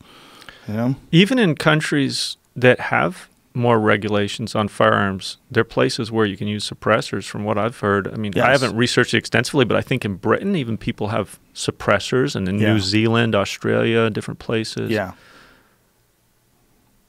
Yeah. I do 99.9% of my hunting with a bow and arrow. That's awesome. But it's not I'm not doing it because I need, it's not like a subsistence thing. I don't need it, absolutely. It's just, I love archery. I love hunting archery too, because you have to get close. Yeah. That's where it's at. That's what I love doing, is getting close. Like some guys will brag about, oh, I shot this moose 600 yards away. I always like to get close. Yeah. It's just more interesting, isn't it? Because you learn more about the animal. Yeah, it's more intense too. It's also, it requires more skill. I feel like, this sounds fucked up, but I feel like the animal has more of a chance. Like if I'm inside, 60 yards shooting at an animal, that animal has way more chance to get the fuck away from me, way more chance for me to blow it, to step on a twig, or it to catch my wind, or it makes it more difficult. Yeah. And it's just, archery is, there's nothing, like rifles for sure are the best way to gather meat, for sure. No doubt about it. Boom, one shot, they're down. You hit them in the bread basket, boom, it's over. But archery requires way more discipline, and there's so many ways it can fuck up. There's so many ways it can go wrong. But there's that requirement that you have of yourself to practice and to be able to execute, like when the time is now. It's hard. It's very, very difficult to do. Yeah. And because of that, it's like that. From my brain, that I find that very appealing. I gravitate towards difficult things like that. Yeah. But it's also very, like people say, it's not as humane. Listen, man, people wound deer and elk and moose all the time with a rifle. Yeah. If you make a bad shot, and people make and I've made bad shots, people make bad shots. It's like it's bad no matter what. But with a bow and arrow, you'd be amazed how lethal it is. Oh, I'm not surprised, because you get that big, broad, cutting edge going right through their lungs. They hemorrhage quick. They die quick. I shot an elk at Tejon Ranch last year, and it was down in 4 yards. It stepped 1, 2, 3, 4, boom, dead. Just shot it in the heart. And I've shot moose through both lungs and had them go 50 yards sometimes. They're so tough. Incredibly tough. They're so tough. Moose is such an enormous animal too. When you see one down and you look at the bones on that thing, you're like, good Lord, what an enormous animal. Yeah. You know, just out there eating twigs and trying to stay the fuck away from wolves. Like, what a crazy existence they have. Yeah. But there's an amazing amount of respect and appreciation you have for them too when they're down, where you're looking at it like, this is my food. I'm gonna eat this. There's gonna be a lot of food. Yeah. You know, I feed my dog with elk. My dog mostly eats. Yeah, You're allowed to do that? Yeah. That's legal? Wow. Why wouldn't that be legal? In Alaska, you can't feed game meat to dogs. Why? Because they're trying to allot the game to people who want to eat it. There's so many dogs up there, you know, dog teams. And right. you used to be able to at one time in history, but you can't. You can feed the guts or something, but you can't feed meat to the dogs. But you can feed salmon to them. Yeah, people fish. catch gigantic amounts of salmon just to feed their dogs. Because there are more fish than there are caribou and moose. Oh, I see. Well, the way I look at it, it's like he's a member of my family. Yeah. I mean, my dog is like, he's my buddy. You're not feeding a whole dog team. Well, yeah, and also, I guess that's what it is, right? Like in Alaska, they have giant sled teams. There are a lot of dogs, yeah. Yeah. That's interesting, though, that it's illegal. It seems like you should be able to do whatever you want. I mean, you could feed your dog steak if you wanted to. You can go to the grocery store and buy your dog hamburger if you really wanted to. Why couldn't you feed him game meat? I mean, if you got a tag, you know, you should be able to, as long as the food gets utilized. There are all sorts of rules and regulations. They discriminate against dogs. That's what it is. They discriminate against all sorts of people. Anybody that's not there making the rule. I guess there weren't a lot of dog owners around that day. But no, I mean, think about it. Every rule we make, it's just a game now. The technology exists. If you wanted to use a guided missile, you'd kill every animal, right? Yeah. So you gotta have limits on the technology. For you personally prefer to use a bow and arrow. For me, I use a rifle. I would definitely use a rifle if I was in your situation. Right. 100%. Some guys want to go hunt with a helicopter, right? And they've made that illegal in Alaska because there aren't that many people that could afford to go hunt with a helicopter. That's the way I look at it. There's not that many people that could afford to go hunt with a helicopter. Therefore, they didn't have much power in making the regulations. So, when you say hunt with a helicopter, you mean hunt out of a helicopter? No, you can't even use a helicopter to transport hunters, game meat, hunting equipment, anything. Really? Right. So the idea is to make it more difficult for them to get to someplace like the Chugach or something like that. Some place that's difficult to get to the mountains. The idea is the people that don't want to use helicopters are the ones that get to vote.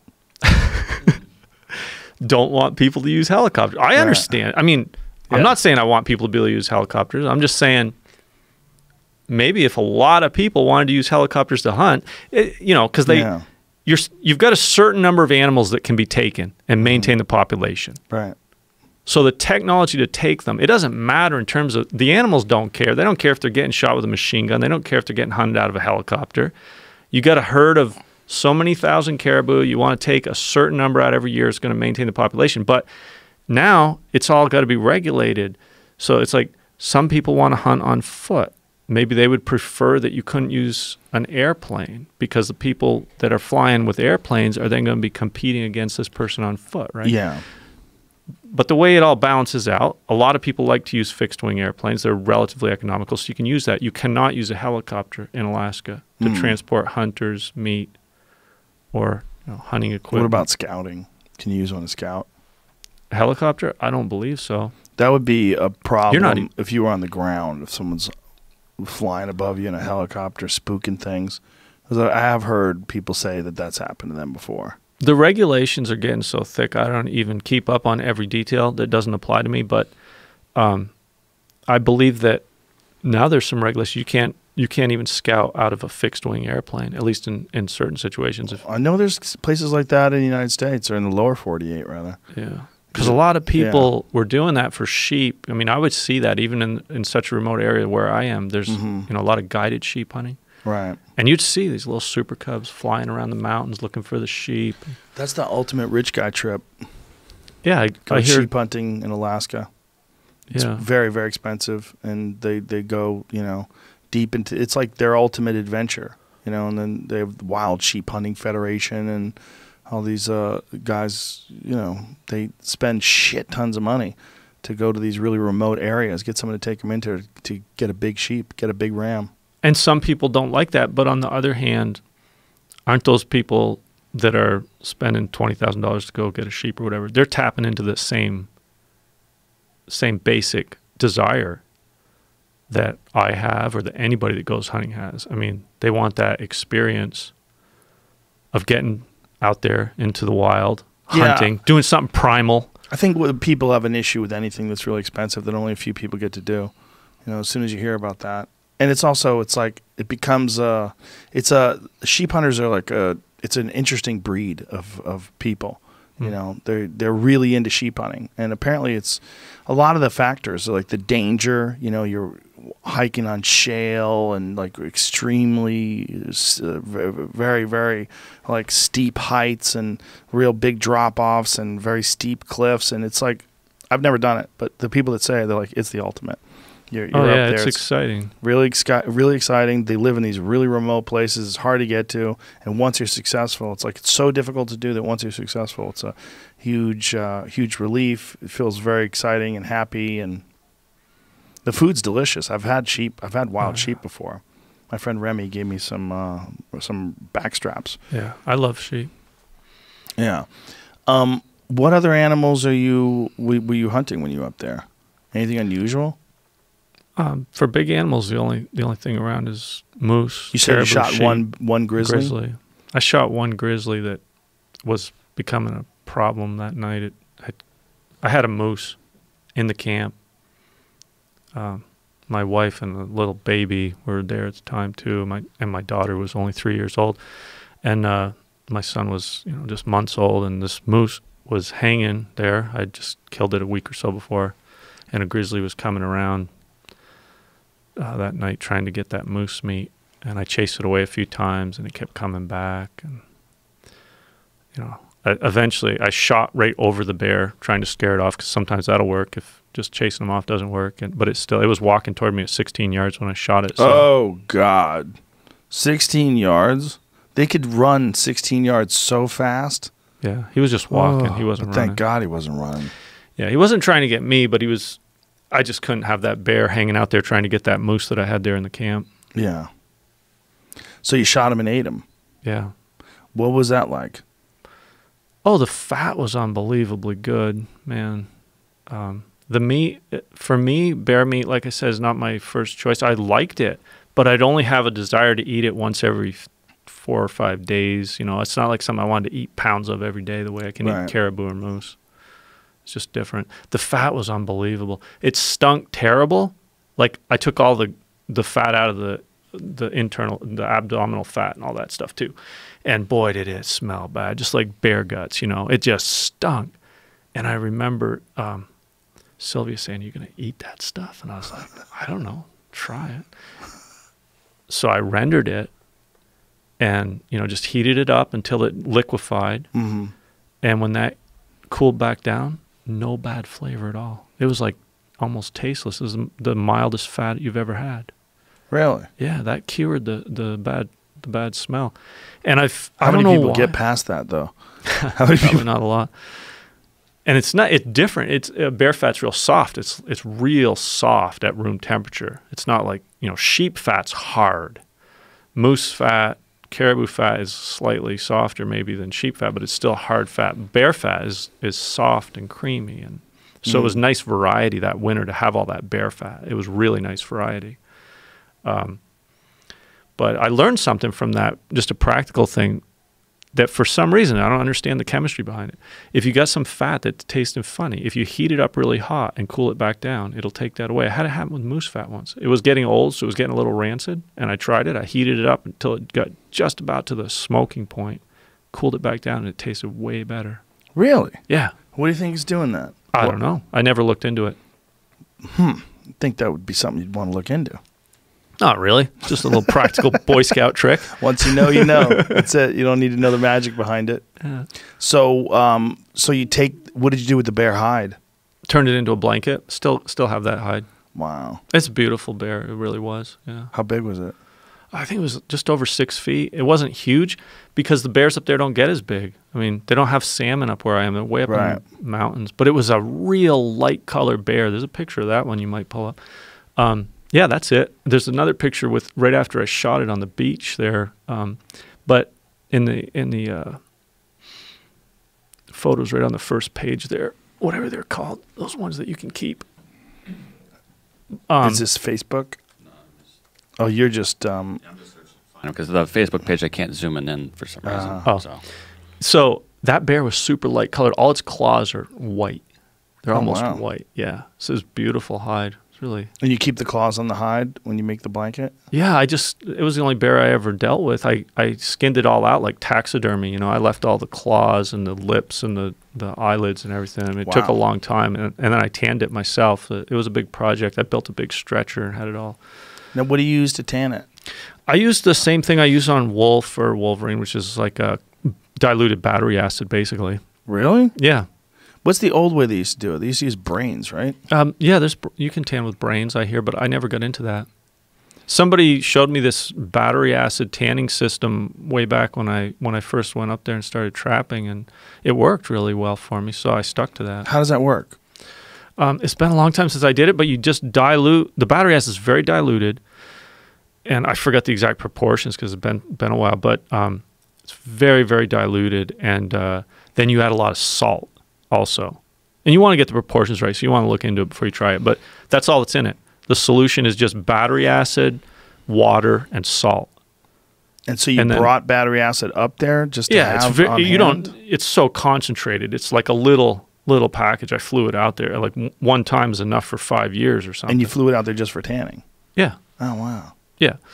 And that system, then the other thing you need is baking soda. You have to neutralize it.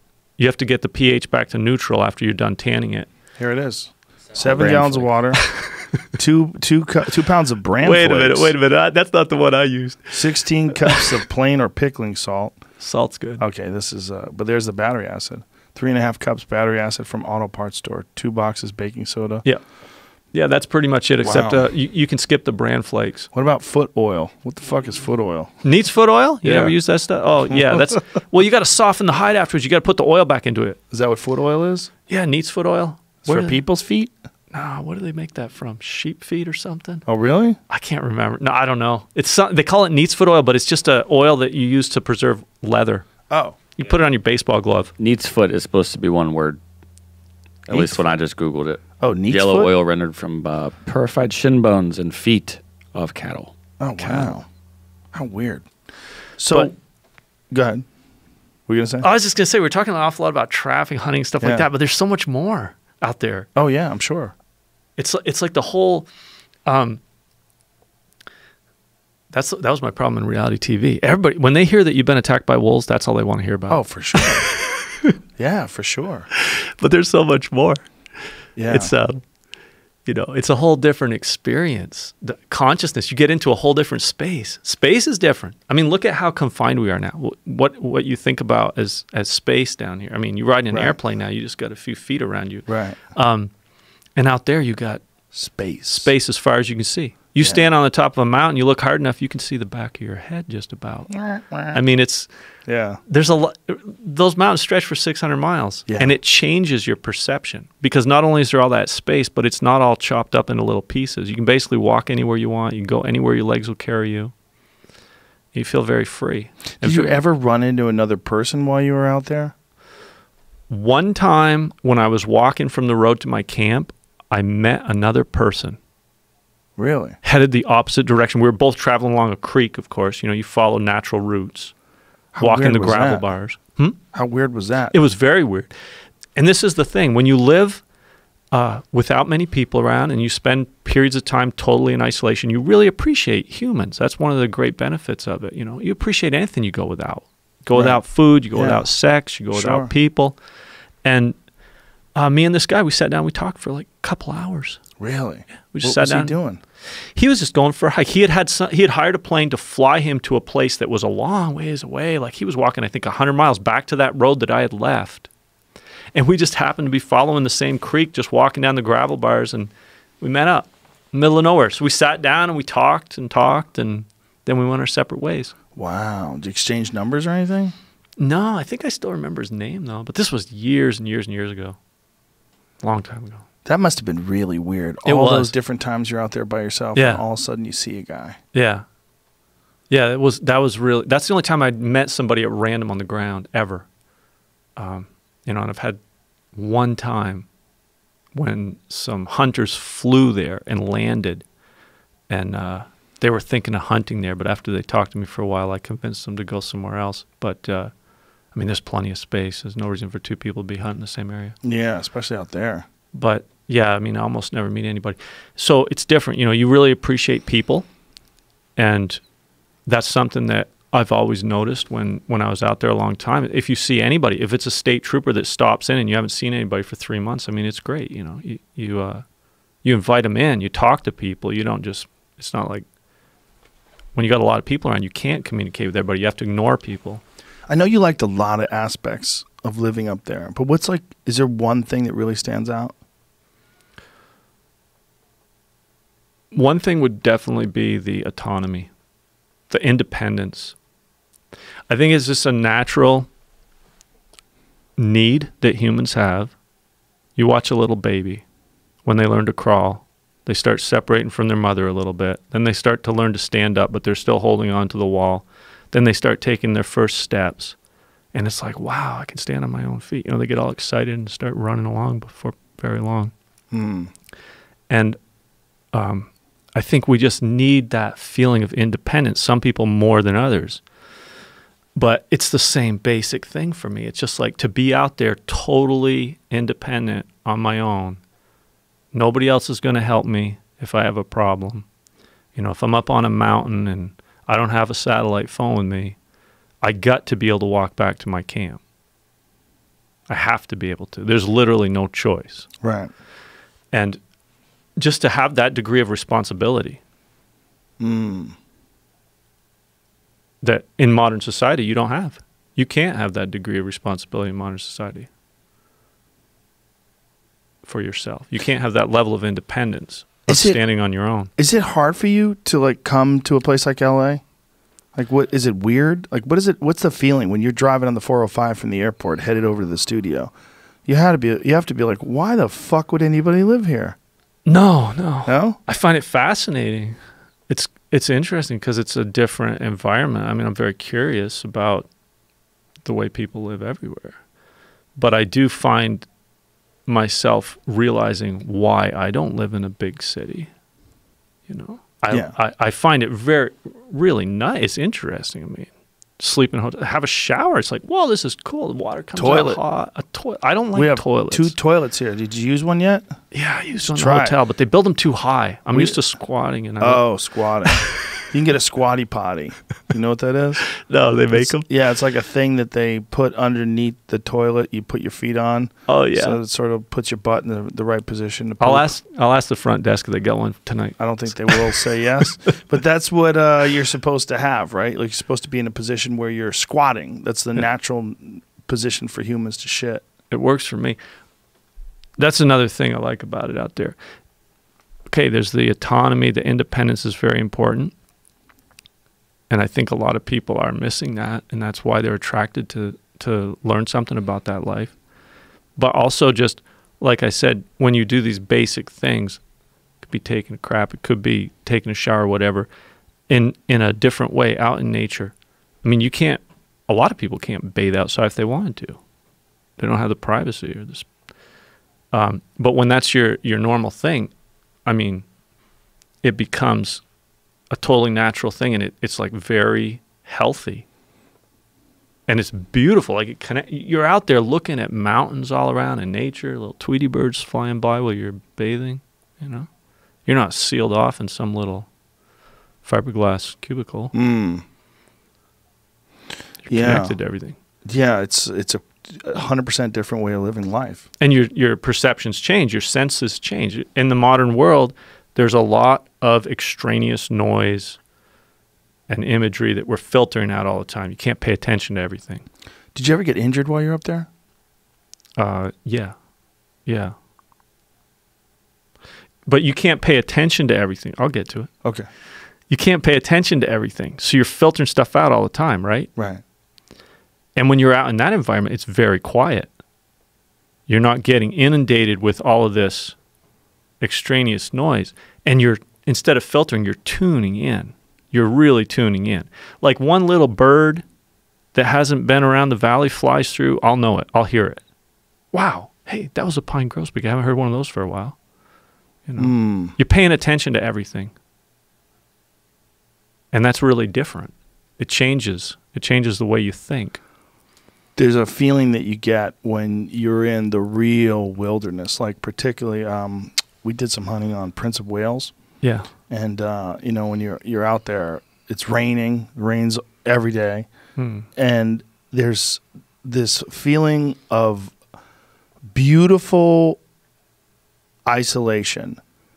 You're really isolated. I mean, you're really alone. You don't see anything, you don't hear anything, and there's this indifference that nature has towards you that's really humbling. It's like it puts you in your place. Yeah. Humans need that. They need to be put in their place.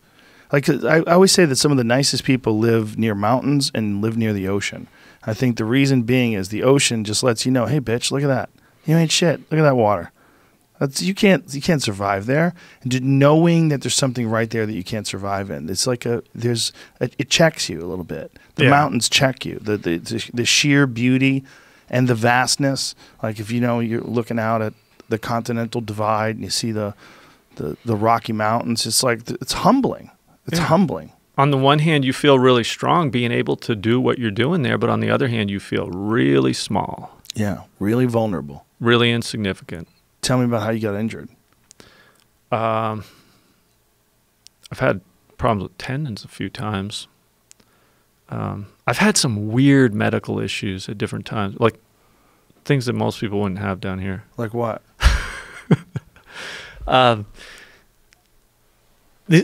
It's okay if we diverge from injury to illness. Sure. Well, one time I was starving, the time I ate the weasels. This was a protracted starvation. Like I literally was having a famine for a couple months where I was always getting a little bit of food, but not enough. How much weight did you lose? A lot. I didn't have a scale. Right. But I got real skinny. Like first I lost all my fat, then I literally lost my muscles, and I got really weak. I was still going out looking for food every day, but I couldn't go as far. I couldn't climb up the 5,000-foot mountains anymore. I got that weak. And this is over months? Over months. Wow. Didn't have enough food for a couple of months. And you couldn't fish? This was in the winter. Ice? The ice is very thick. Back then, the ice used to get thicker back then. It was usually about 4 feet of ice on the lake by late winter. Now, some winters have only had 2.5 feet. But anyway, I would try fishing, but there's not that many fish there. This is a little lake a mile across, isolated in the mountains. The fish that are in the lake stay there. Like they're also smaller. They don't grow as fast. You can expend a lot of effort chiseling through. Remember, I don't have a power auger or anything. Chiseling through 3-4 feet of ice, trying to catch fish that are, this long and this big around. Right. So I was, trying to be as efficient as possible. I had out a lot of snares for snowshoe hares. There are not many snowshoe hares. There's not much small game, but I was catching a little bit every day. I'd get a grouse, I'd get a ptarmigan, I'd get a rabbit, but I was gradually getting weaker and thinner and weaker and thinner. So what happened to me health-wise, though, was that eventually when I got food, I just ate as much as I could eat. For 3 or 4 days, all I did was eat, sleep, and shit, literally. And I got refeeding edema. Whoa. Which at the time, I didn't recognize. I didn't even know what it was.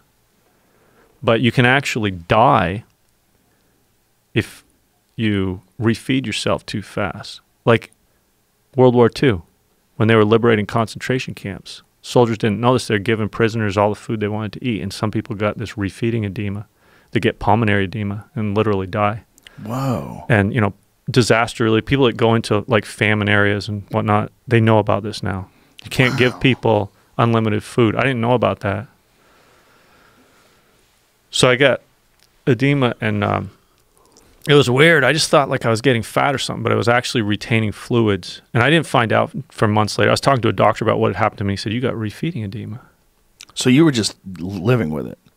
Yeah, it didn't last that long. How long did it last? But like, I don't remember exactly how long it lasted, but within 2 weeks of when I got food, I was like all puffy, and I'm like, what the hell's going on? I couldn't put on weight this fast, but it was actually just fluid that my body was like my chest was. I remember Sylvia pushing on it saying, "You're all like spongy," and I was like, "Yeah, isn't that weird?" Because I had been like, how'd you feel? Skin and bones. I just felt hungry. Still, I was just not for 2 weeks, but man, for days, all I did was eat. I'd eat until my stomach just couldn't take anymore. Wow. What had you gotten? Is that when you had gotten the caribou from the moose? That's when I got store bought. I got store bought food. Oh. A friend of mine flew in. The thing that had happened was we had this arrangement where somebody was supposed to come partway through the winter that we knew that was going to bring in food and some supplies, and I kept thinking, like, I just want to survive. I want to get through it. Like, my goal is to live off the land as much as I can. And we got this arrangement anyway. Tim's going to bring us some supplies later in the winter. I'm just going to see the best I can do, and I just kept going out and getting small game. Then what happened was, even when you got a plane coming, it's hard sometimes to get in up there. And also, my friend was working during the week. He could only come on weekends. The weather was bad this weekend, and then he couldn't come, or maybe there was some other issue with the plane or something. It just kept getting delayed, and it got to be a real problem. Finally, I was like, I sent him a message on that sat phone. I was like, hey, Tim, I'm starving up here. I've been living on muskrats and snowshoe hares and not enough of them. You got to come next weekend or make sure somebody else gets in here, because I was really worried about my health at that point. So then he did get in there, and he dropped off all this food, and I just pigged out. Wow. And I got refeeding edema. What kind of food? I always just would get basic food. I'm talking like beans and rice. Oats, rice, legumes, powdered milk, something I used to get. Yeah, and then not long after that, in the middle of February, the caribou showed up that year. And I got 5 caribou at one time out on the island on the lake. And then, we were all set again. Feast or famine. Yeah, it is. It's like a hungry country, but there are a lot of animals, but they're different places. You can fly over the Arctic all day long and not see hardly anything. That's a weird part about it, right? You would think there's animals everywhere. No. It's almost like a desert. It is. It's like the Sahara Desert up there a lot of times, but there are a lot of animals concentrated. The caribou are concentrated. There's herds of 100,000 caribou. 100,000? Yeah. Really? At certain times of the year when they all congregate, wow, there can be 100,000. That's insane. Yeah. I didn't know it got that big. Some of the big Arctic herds, they don't all get in one place at one time, but they are recognized as a herd. They get into the hundreds of thousands. Mm. They're very cyclic. The population goes up and down, but they're in certain places, and if they're not where you are, you're in the Sahara Desert. Then when they show up, it's like the Serengeti Plain. All of a sudden there's caribou everywhere. You step outside, you hear the antlers all over the valley. If it's like in October when they're rutting, wow, you hear the wolves howling, ravens croaking. It's like, what the hell happened? I hadn't heard anything for the last 2 months, and all of a sudden, look at that! Oh my God! Yeah. We're looking at an enormous pack of caribou. What do they call them? They call them packs? Herd. Enormous herd of caribou. Look at all those. Yeah, it's in the summer. Now, in the summer, they're up on the north side usually. God, that's insane. It's so big. It's delicious meat, huh? I've sat there at the cabin looking out at the lake, and caribou walking across the lake, moving all the time, and I estimated at one moment I could see 800 on the lake. Wow. Yeah. A lot of caribou. Like the way I hunt them sometimes is to run around out there on the lake with them. Really? Yeah. Like, can you pull up a picture on Facebook, or you can't do that? There's one of me running in a caribou herd. I'll look, in your notes section. Why would it's right on the front page there where it's like the pictures that you can leave up all the time. What do they call them? Not in the notes section. No, it's right on the... You ran with them, and that's how you were hunting them? Echo chasing, they call it. I told you how I used to study a lot of anthropology. Mm-hmm. I used to listen to anything that I could hear about how people used to live in the old days, and especially the Inuit and people living up north. There was this anthropologist, Austin Belixi. He made some films back in the 1960s, the Netsilik people, the Netsilik Eskimo series it's called. It's fascinating. He went up Boothia Peninsula in northern Canada and filmed people that still knew how to do things in very primitive ways. And one thing I learned from those films was how they would hunt caribou. And the way these people would hunt caribou is there'd only be, a few hunters. They'd build the little stone, a nooksooks, they call them, it's like a scarecrow, make a line going down toward the lake so it looks like people. Then the few hunters would move around and they would use their voice, they'd yell and they'd echo their voice around to confuse the caribou and chase them into a lake that way. They could use their voice to get them down there, and then one guy in a kayak could overtake the caribou and spear them. It's amazing. But you were by yourself. Yeah, but this is something you can use by yourself. You can use this technique of using your voice to confuse caribou and herd them where you want them to go. You echo. Out on the lake, if they're caribou, it's wide open. They can see me a half a mile away, and they'll go out in the middle of the lake in the day and stand around out there. If I try walking up to them a few hundred yards away, they might just take off. Yell as loud as I can yell and project my voice over to an island or shoreline, depending on where I am, and it'll bounce back and they'll stop and they'll run straight back at me. Wow. I've had them come running by me where Trisha was like, oh my God, she thought I was going to get run over. She was filming once and I could hear her when I watched the video and she's like, oh, I think he's going to get run over. She's like really worried. You see that picture there, Jamie? I can't find it. It's right on the... I'll pop it up so you can see. Yeah, scroll up to the top. Right there, the upper leftmost picture. This? Yeah. Okay. Trisha took that picture. Wow. So now those caribou, they were running away from me before this picture was taken. And I screaming and hollering, echoing my voice off the shoreline, and they turn around and run back. And I do it many times. I had these caribou run back and forth like 5-6 times. I could stay within 50 yards of them a lot of times just by yelling as loud as I could. You look really close right there. Yeah. Well, Trisha thought I was going to get, trampled. And so this is how you hunted them? This is a technique I've used for hunting, but on this particular day, I was just demonstrating it. Oh. Now, did you run into any issues where you really didn't have any vegetables other than the vegetables in the stomachs of the animals you ate? You were just eating meat. Did you run into any health issues just living off of meat?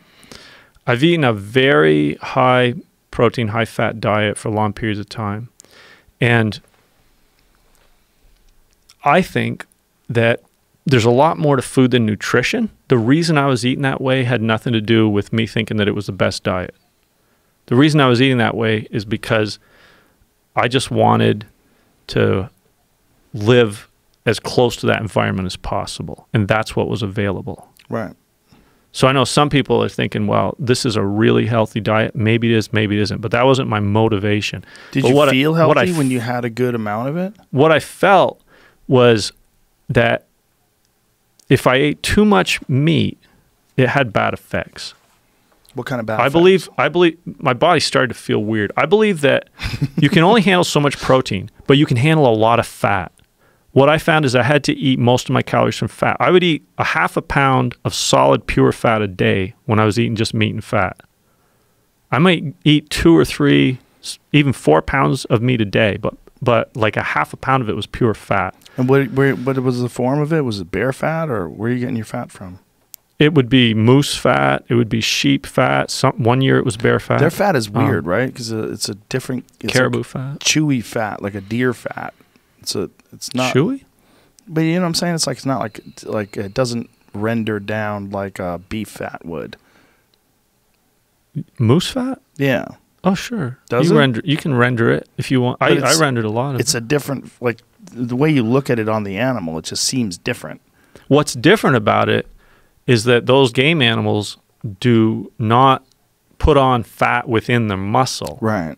It's separate. Right. If you get a fat moose, he'll have a big fat layer on his back. And so you would render that fat, or sure, that's how you do it? I mean, I'll eat it all different way. When I'm butchering the moose in the field, I start eating the fat right there. Really? Sure. Wow. grab it off the kidneys and stuff and start eating it. It's So great. that was the key for you, was to get enough fat? I had to eat a lot of fat, and then I would feel better. If you're just eating protein, for me, it didn't work. Like how did it make you feel?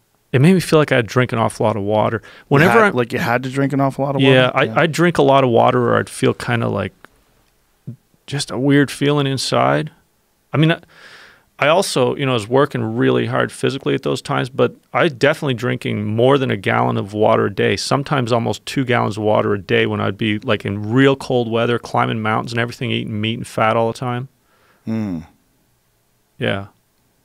I'd be drinking a lot of water. And the other thing that was really important to me, like when I hear people talking about how they eat a high meat diet or ketogenic diet now, and they're just eating beef, I wonder, what they're doing for variety. Because for me, I was eating all different parts of the animal, all the different organs and things. And also, a lot of it I'd eat raw or half dried, for example, was one of my favorite ways to eat caribou meat when I was eating, this meat fat diet. Now I eat more vegetables and fruits. And I still like to eat a lot of meat, but I do eat more vegetables and fruits. Do you feel better that way? Personally, yeah. I like variety. I like a mix. I mean, I felt good when I was eating that stuff, but like I say, I would not feel good if I was just eating steaks every day. Right. If I was just eating steaks every day, I would feel strange. But if I took a caribou backstrap and I just sliced it up thin and hung it over the wood stove and left it there for half a day or something, it would get a little, dry on the outside, but it would still be raw inside. That stuff was delicious. That'd be like candy for me. I'd just pig out, and I love that. And what would you do with the crust? Eat it. Oh, Just you mean outside. the crust on big pieces that have been hanging around all winter? Yeah. That gets turned into bait. That gets fed to the animals. Oh, okay. If it's Did you ever try to eat that? the only crust that, because that's where the oxidized blood is basically. Yeah. It turns really dark. Mm-hmm. It'll get almost black. Sometimes there'll be, for some reason, like down around the shank on a big animal like a moose, when you're cutting it up into smaller pieces, the crust looks so clean and everything down there, you can eat it like dry meat.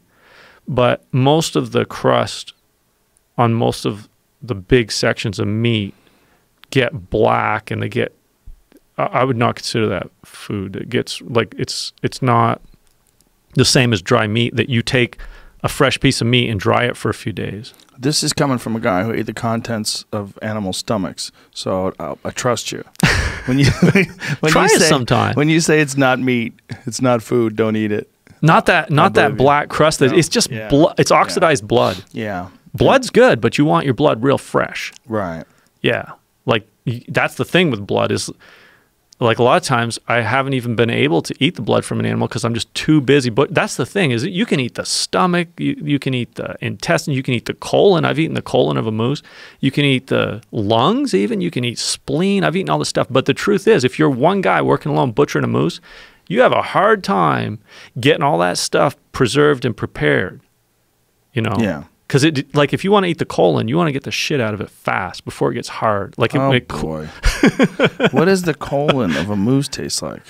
Oh, like the it's- colon of a donkey? No, it's great because, well, when you do it right, all it is fat. It's like donuts. It's like fat donut. You slice it. What you do, if you want to eat the colon of a moose, old guy that was married to an Eskimo told me this, and it works. You got to work fast. When you take the colon out of your next elk, try this out, Joe. Okay. Turn it inside out. The poop all Like a falls sock. out. Turn it inside out like a sock. Okay. You got the outside, you got the inside out. It's all smooth. Right. You know how the outside of the colon or the large intestine is full of fat, like on any animal. There's all this fat all over it. That's going to be on the inside. Now, you just wash that, take it home and wash it good, get the lining all nice and clean. Then you slice it like donuts and fry it up. What it tastes like? Delicious. Does anything that it resembles that would resonate with people? Fat. It's like Just good fat. moose fat. Wow. I mean, there's all different kinds of fat. I have a hard time describing exact taste. I mean, what does it taste like? People always ask me that. Well, you might Tastes be like a moose colon. Yeah, I'm saying there might be 4 other people that know what that tastes like. Oh no. You go up in some village in northern Alaska and you talk A lot to of people? old people. You find old people that eat stuff like that have grown up. 70, 80-year-old native people. There's a lot of people today that follow a carnivore diet, and that they just eat animal products and meat, but they're eating mostly domestic steak, and it's got a lot of fat in it already. You know. Yeah. That's true. That would be different. I haven't tried that. But I will say that I feel very different eating beef from wild animals. There's a huge difference. Huge difference. Yeah. Huge. Like, and you just look at beef cattle. Like they look lethargic compared to a wild animal. They're obviously overweight. They've been pretty much just bred and fed to be fat. And you look at that, and it's somehow, it doesn't feel like that animal's going to be as healthy to me to put into my body as a caribou running around wild like those ones we were just looking at a picture of. No, it's not as healthy. It's gram for gram, ounce for ounce. You take a caribou or a moose, it is much more protein. So it's much more dense material, much denser meat. It's way less fat. It's just a completely different experience, and it makes you feel different when you eat it. There's a feeling that you get from wild game that's like almost like a stimulant. You know, there's like a little bit of a woo, like and it's what you did to get it. Yep, that too. It's connected to. I mean, you get that back. It just tastes so good after you did all that work. Yeah, there's nothing like it. There's nothing like it. And you know, when I guess the closest you could get is to bison. You know, if you buy store-bought bison, it's pretty close to what it would be if it was wild, if it's just grazing. You know, as long as it has that yellow fat that they get when they're grazing. Do you know anybody who's tried that for their carnivore diet? Like only eating bison? No. Get something closer to a wild animal? No, I only know a couple people that are doing it, and they're all doing domestic ribeyes and stuff like that. You know, they're just getting a lot of fatty meats. I love ribeye steak, but to just live on that, I don't know how that would be. I never tried just living on that. Yeah, I'm watching these people, like waiting for the shoe to drop. You know, like waiting for them to develop health issues, waiting for this. It's weird. It's very much like vegans in a way, where they're completely committed to this idea, and any other idea is stupid, and they're just the ideological hardliners with meat. And they think that vegetables are bad for you and you shouldn't be eating vegetables, but despite all the evidence to the contrary. And then the same thing with vegans. Vegans want to think that this is the only way to eat. The only way to eat is with vegetables. And if you eat meat, it's bad for you. And meat kills you. I'm like, all right. People have been eating meat for literally all of time. 97% of the population of the planet eats meat. Like, it's crazy to think that meat's bad for you. Meat is one of the reasons why we're human. What's bad for you, most likely, according to basically every study they've ever done, when they look at like meat eaters versus people who are not eating meat, what they don't dissect is what are the other things these meat eaters are eating, and what kind of meat are they eating? Are they eating a sandwich from a fast food place, a cheeseburger with fries and a shake and soda with a lot of sugar in it? Is that the meat eater, or are they doing what you did? You know, are they eating fresh caribou? Are they eating what are they eating? After spending a whole winter out there living primarily on meat and fat and very small amount of wild plant food, gathered maybe 15, 20 gallons of berries in the fall, had some dried leaves from the spring before, willow leaves, had a few roots, but the roots there are very small. So I'm eating 90% meat and fat, at least, of my calories. I got my cholesterol checked next time I came to town. I was just curious. I hadn't had it checked for many years. And I thought, what am I doing? Eating all this fat. I'm eating like half a pound of fat a day. Might be really bad. And my total cholesterol level was 138. Is that good? That's really low. In fact, the doctor who checked it said 200, I think, is like high. 200 is borderline high or something. And the doctor who checked it said, that's the lowest cholesterol I've ever checked. Any test I've ever had. Because I told him I'm a little bit scared. I've been eating so much fat this year, like unbelievable amounts of fat. Yeah, but you're spending so much time burning energy. The amount of energy that you must get from hiking 20 miles a day in the mountains, at elevation, wandering around the woods, stepping over logs, all the kind of stuff you have to do, you're burning off an incredible amount of calories. I mean, it has to be. Just routine activities, too. You want to get water? Yeah. You go out there and open up that hole through the ice with a chisel. And carry your water every day. You're doing. Do you have to boil that water too? No, you don't. No. No beavers up that high? I saw one beaver in that lake in 20 years. You take a risk? There are a few beavers in the general region, but it's like the limit of their habitat. Oh, okay. It's so far north and so far up in the mountains. Yeah, when we were at Prince of Wales, we drank right out of the lake. Yeah. Just dunk your cooler or your thermos into the lake and just start drinking. I was like, that's crazy. It feels so weird. I drink out of puddles. Do you really? Up in the mountains, there's no other water. Sometimes Wow. you find a little puddle in the tundra. I never got sick from drinking water out there. It can happen. I know 2 people that got Giardia, but they were both like old timers that had lived most of their life out there in the Brooks Range, and they each had it one time. What do you want to do now? Now Good that question. you're not doing the show anymore. They sort of Yeah, vanished good on question. you. You know, my contract just ran out 2 months ago, and I've been thinking a lot about this because I love the wilderness. I love nature, and I absolutely love sharing it with people.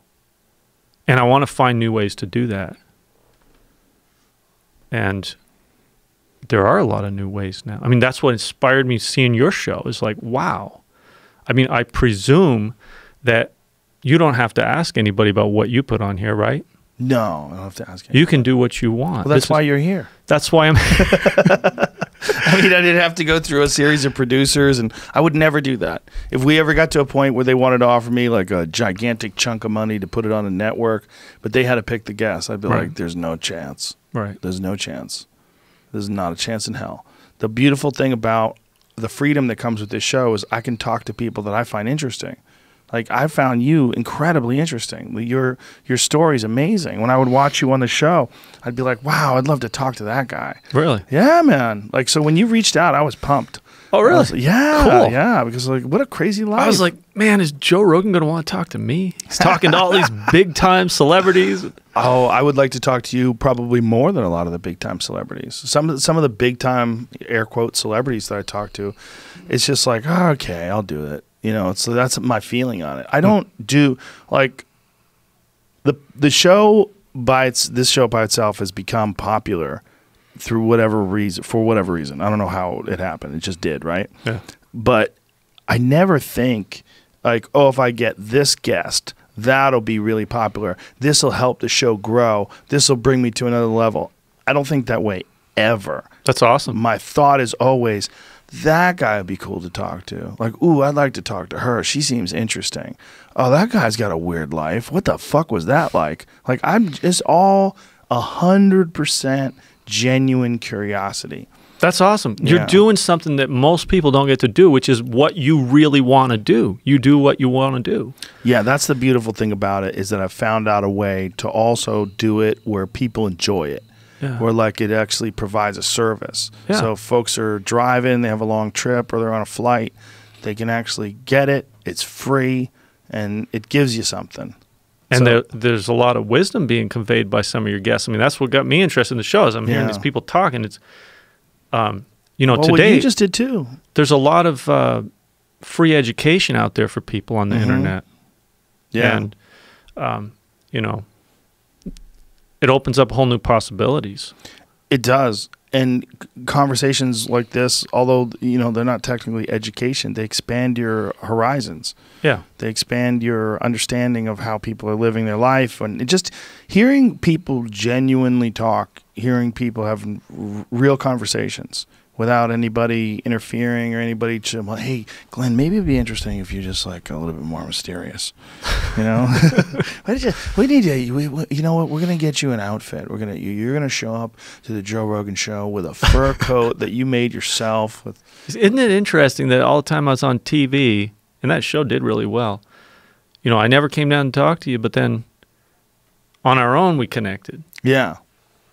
It is interesting. It's interesting. Yeah. Well, life's weird. The way things happen and when they happen and why they happen that way, it's like, Yeah. But as far as what I'm going to do next, yeah. you know, I want to keep experiencing these things, which to me are precious and rare. I want to keep going out into the wilderness.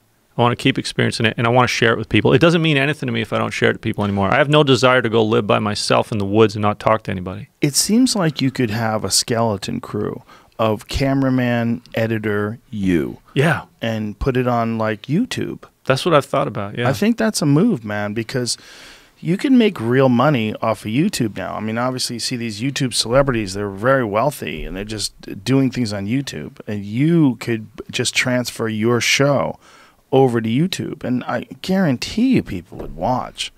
I mean, 100%. Definitely would need a camera. I captivating. definitely would need a cameraman editor. Yeah, cameraman and editor. So Oh. it's like a 3-person crew. So all the stuff that you had to deal with all these other folks that weren't even there, these producers that were saying they wanted to fire you and all that other shit, you wouldn't have to deal with that at all. It would basically, and if you had an idea like, hey, I want to try this, I want to make my own bow and arrow and go shoot a caribou with it, you know, and do it with traditional methods and use the tendons from animals to make the strings and all the stuff that like the Native Americans did, Yeah. you could do that. Like you could do whatever you want. You could do whatever you want, and that's what I think would be really appealing to people. Because just like if you started a podcast or just like anything else, where there's no one telling you what to do, you get to find out who the person really is. Mm-hmm. You know, and I think that would be a great way to give you all the freedom that you want. Where, you know, I'm sure it wouldn't be hard to get enough advertiser dollars to pay for an editor and pay for a cameraman and put it up there and start generating revenue. Yeah. Some guys are really good. Like, you know, Les Stroud used to film Yeah. himself a lot. Yeah. I tried that a little bit, but I can't film myself. It's like I need the interaction. Yeah. Les is, I mean, he's the only one that really did that without any horse shit. Yeah. That live in the woods for 7 days and survive off of whatever scraps he could find, then find some sort of a scenario that they piece together for the show. You know, the reason why Bear Grylls happened, the whole reason why that guy got a show is because they were trying to tell Les to fake things, Oh, really? and he wouldn't fake anything. And he's like, I'm not going to do that way. So they got, let's get this fucking guy. So he would just go along with them. Bear Grylls just slept in a hotel. He'd pretend he'd drinking his own piss, all that stuff. I mean, well, Les was out there really surviving that way. I mean, you would see he would do like a 7-day trip and maybe he would find no food. And by the end of that 7 days, you could see how much weight he had lost. I mean, he looked terrible. Yeah. And then he would get rescued as per, you know, he would have to go to a drop-off point or a pickup point. But now he's all Bigfoot. Les has gone crazy. He's Bigfoot. 100% Bigfoot. I get more questions about Bigfoot. What is it? You live in the woods and you're supposed to be running into Bigfoot. You're supposed to be a Bigfoot authority. Two questions people are always asking about. Global warming, I'm not a scientist, and Bigfoot. Right. I mean, You're I'm not a scientist, but you said you did notice that the ice is thinner. Yes. Yeah. Anecdotally, I can say that it's definitely warmer where I am compared to what it was 15 years ago. The winters have been warmer. But How many years I in a row believe- have they been warmer? Oh, I didn't keep the data because I know there are a lot of scientists keeping it, and those are the people I'm going to defer to on global warming. Right. And I believe in global warming. I mean, I believe in the consensus of scientific opinion. What I have seen personally is just overall the ice is thinner on my lake. And that's a sign that over the whole course of the winter, there have been milder winters. 15 years ago, I'd get around 4 feet of ice. Now, the last few winters have been times when I went out there in April, which is when it's at its thickest, and there's only 2.5 feet of ice. And I'm like, wow, that's crazy. I never saw that, 10 to 15 years ago. The other thing is the absolute coldest temperatures. Since I've been out there, 3 times it went to colder than 60 below zero. They were all the first couple of winters, the first 2 or 3 winters. I don't know if that was just, coincidence or what. I'm not saying this is global warming. I'm just telling you what I've seen.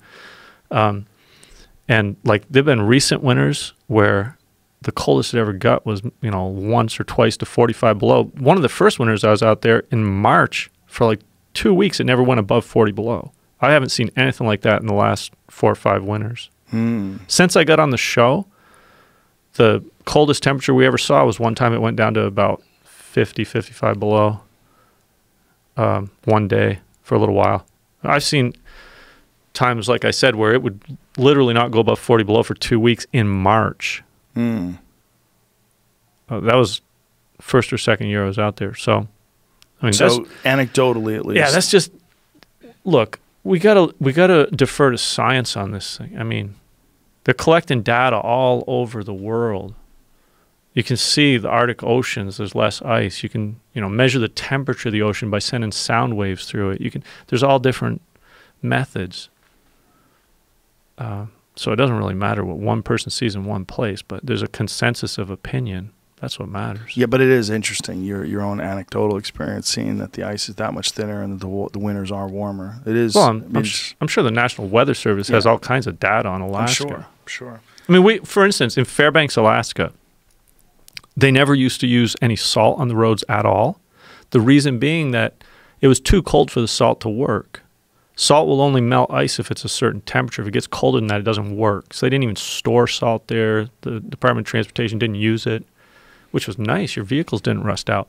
But now there are enough times in the winter when it's warm enough that they actually are using salt in recent years on the roads in Fairbanks.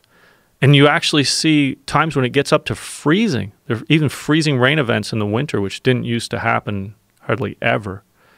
And now that's not that outlandish to have it, get up to freezing in the middle of the winter some days. Bigfoot. What about Bigfoot? I just can't believe people waste their time talking about stuff like that. Well, for someone like you who actually lives in the wilderness, and you actually live in Alaska, which is one of the places where people supposedly spot Bigfoot. Yeah. It's because a lot of nutty people go to Alaska. They call them end of the roaders. Yeah. You drive until you can't go any further, and then you camp out in the woods for a while and see Bigfoot. Yeah. Does Les Stroud really see Bigfoot? I don't think he's ever seen it. But he believes it's out there? His show's sad. It makes me sad. Because he was like a really respected guy doing the survival thing. And, I think it was a really interesting educational show, and it showed people how hard it is. But then he got hooked up with this guy, and he was filming these Bigfoot shows, and the guy was completely full of shit. There's like he's wearing a mask, pretending to be Bigfoot in the woods, filming it, high resolution. It looks so fake. You should see show the fake, because it's so dumb. It's so dumb it hurts your feelings. Like, you're like, what? You're doing this? But it's real popular. That's the problem. If you have like a Survivor show, you might get X amount of people to watch it. If you have a Bigfoot show, you might get double the number. What does that tell you about our culture? Not good. Look at this. This is the video footage. He said this is a close-up, high resolution of Bigfoot. Look at that thing. How fake is that? Look, he's going to zoom in on it. It says Todd Standing Bigfoot video as seen in Survivor Man Bigfoot show with Les Stroud. What's going on? People are really... are the people that are watching this stuff actually believing it, or they just find it entertaining? There's people, it's so stupid it's funny. Coma, sitting on their couch, sitting in front of the TV, thinking about when they're going to go to bed. Look how dumb that looks, man. Look at this fucking stupid fake Bigfoot face. And they're sitting there going, whoa. They wish it was real. They wish it was real. Yeah, they wish it was real. They want it to be real. They want there to be some large primate living by itself in the forest, a small number of them. Not that many. Just a small number of them. I've seen some crazy stuff, but it wasn't Bigfoot. Well, here's the thing. If there were Bigfoot, why wouldn't there be thousands of them all over the place? What's going to stop Bigfoot from breeding? Bigfoot would beat the fuck out of a bear, kill a mountain lion. Like, what would stop a Bigfoot? You're talking about an 8 to 10 foot tall gorilla? What the hell would stop that? That would be the king of the forest. And what would stop us from seeing the thing? And what would stop us from finding a body? Yeah. What would stop us from finding the bones? The skeletons. I mean, how about an ancient one? In a site like when they find these mastodons and saber-toothed tigers and things that existed here 10,000 years ago. Yeah. Why don't they find a Bigfoot? Yeah. Huh? Come on. I can't believe it. It's amazing that what people just think how productive would all be the society if people were putting their energy into something more worthwhile than Bigfoot. Yeah. Well, you could say that same thing about just surfing Twitter. How many people are just reading just mindless tweets over and over, looking for something that's going to stimulate them that never comes their way. And hours a day. You ever look at, I looked at my phone the other day. I was embarrassed. I had 4 hours of screen time during the day. 4 hours. I'm like, what could I have? Some of it was answering text messages. Some of it was answering emails. But let's be honest, that might have been an hour. So 3 hours of me just fucking off. I could have been writing jokes. I could have been, researching things. I could have been doing a million things. I could have cleaned this desk. Could have done a lot of shit. It's kind of cluttered. Oh my God, dude! People keep bringing me things. Just stack them up there. You know what? I used to really like Charlie Rose. You remember his show? Sure. It's two guys sitting around a table talking. Yes. I kind of, when I discovered you, I thought, I wonder if this guy ever saw Charlie Rose, if you were inspired by. No, I never watched the show. I always thought it was really interesting because he had interesting guests. Mm-hmm. You know, No, I've seen clips, I'm sure. I've seen clips of him talking. I think he got in some trouble. Yeah, he liked to show his hog. He was being a little loose with the ladies. Yeah. I think it was like women he's working with said he was harassing them. Yeah. Shocker. Yeah, it's too bad. Yeah. It was an interesting show. It was one of the few TV shows I used to like when I was younger, when I had TV. Well, there was a time where, I think it was really difficult to get people to sit down and have a conversation. And so a show like his or any kind of show where people are just sitting down having a conversation, particularly without an audience, like a lot of these talk shows you see, it's the most unnatural environment of all time. You're sitting sideways facing a crowd of people that you don't know with lights and cameramen everywhere, and you're supposed to act normal. Yeah. Like it's the least normal you're ever going to act, But those are good too. Like Phil Donahue, remember him? Oh, yeah, sure. Did you used to watch him? Sure, yeah. That was the same idea. Talk about something. Dick Cavett.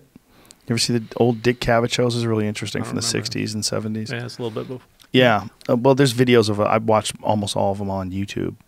But it's cool. It's like people like conversations because they like to know how other people are thinking, and they kind of decipher that and piece it together through listening to people talk. Yeah. Yeah. Listen, man, I hope you do your thing on YouTube or somewhere else like that where they give you control. I think that would be really the ultimate thing for you, is to not have producers. Look, if I had what you were going through at any point in this podcast, I probably would have quit. If I had producers telling me what to do and I had to argue with the network about what kind of guests to have on, or like we have to review a show, why did you talk like this, why did you say that, I would have never got here. It would have never happened. The only reason why this happened was because the time I created it aligned with technology, and it aligned with the ability to get things out in this way, mass scale, that just didn't exist previously.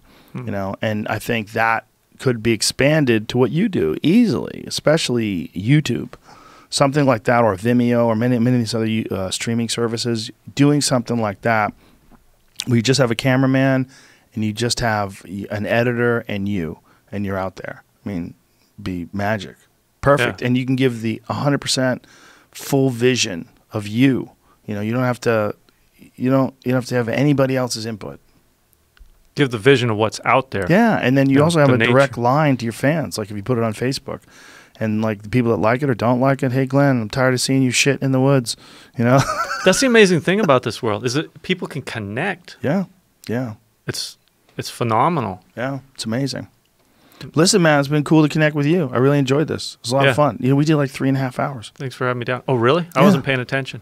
It's almost 3:30. It's a long show. Yeah, it was great though, man. I really enjoyed it. Cool. If people want to find you on Facebook, please tell them how. I'm on Facebook, Glenn Villeneuve, VILLENEUVE. Twitter, YouTube, Instagram. I got everything, but I'm most active on Facebook. That's what I've been. What is your Instagram? Under my name. Everything's just under my name. Everything's just your one name. Okay. Yeah. Thanks, Glenn. That was fun. Thanks a lot, Joe. All right, man. Bye, everybody. We did it, man. Wow, that is different when you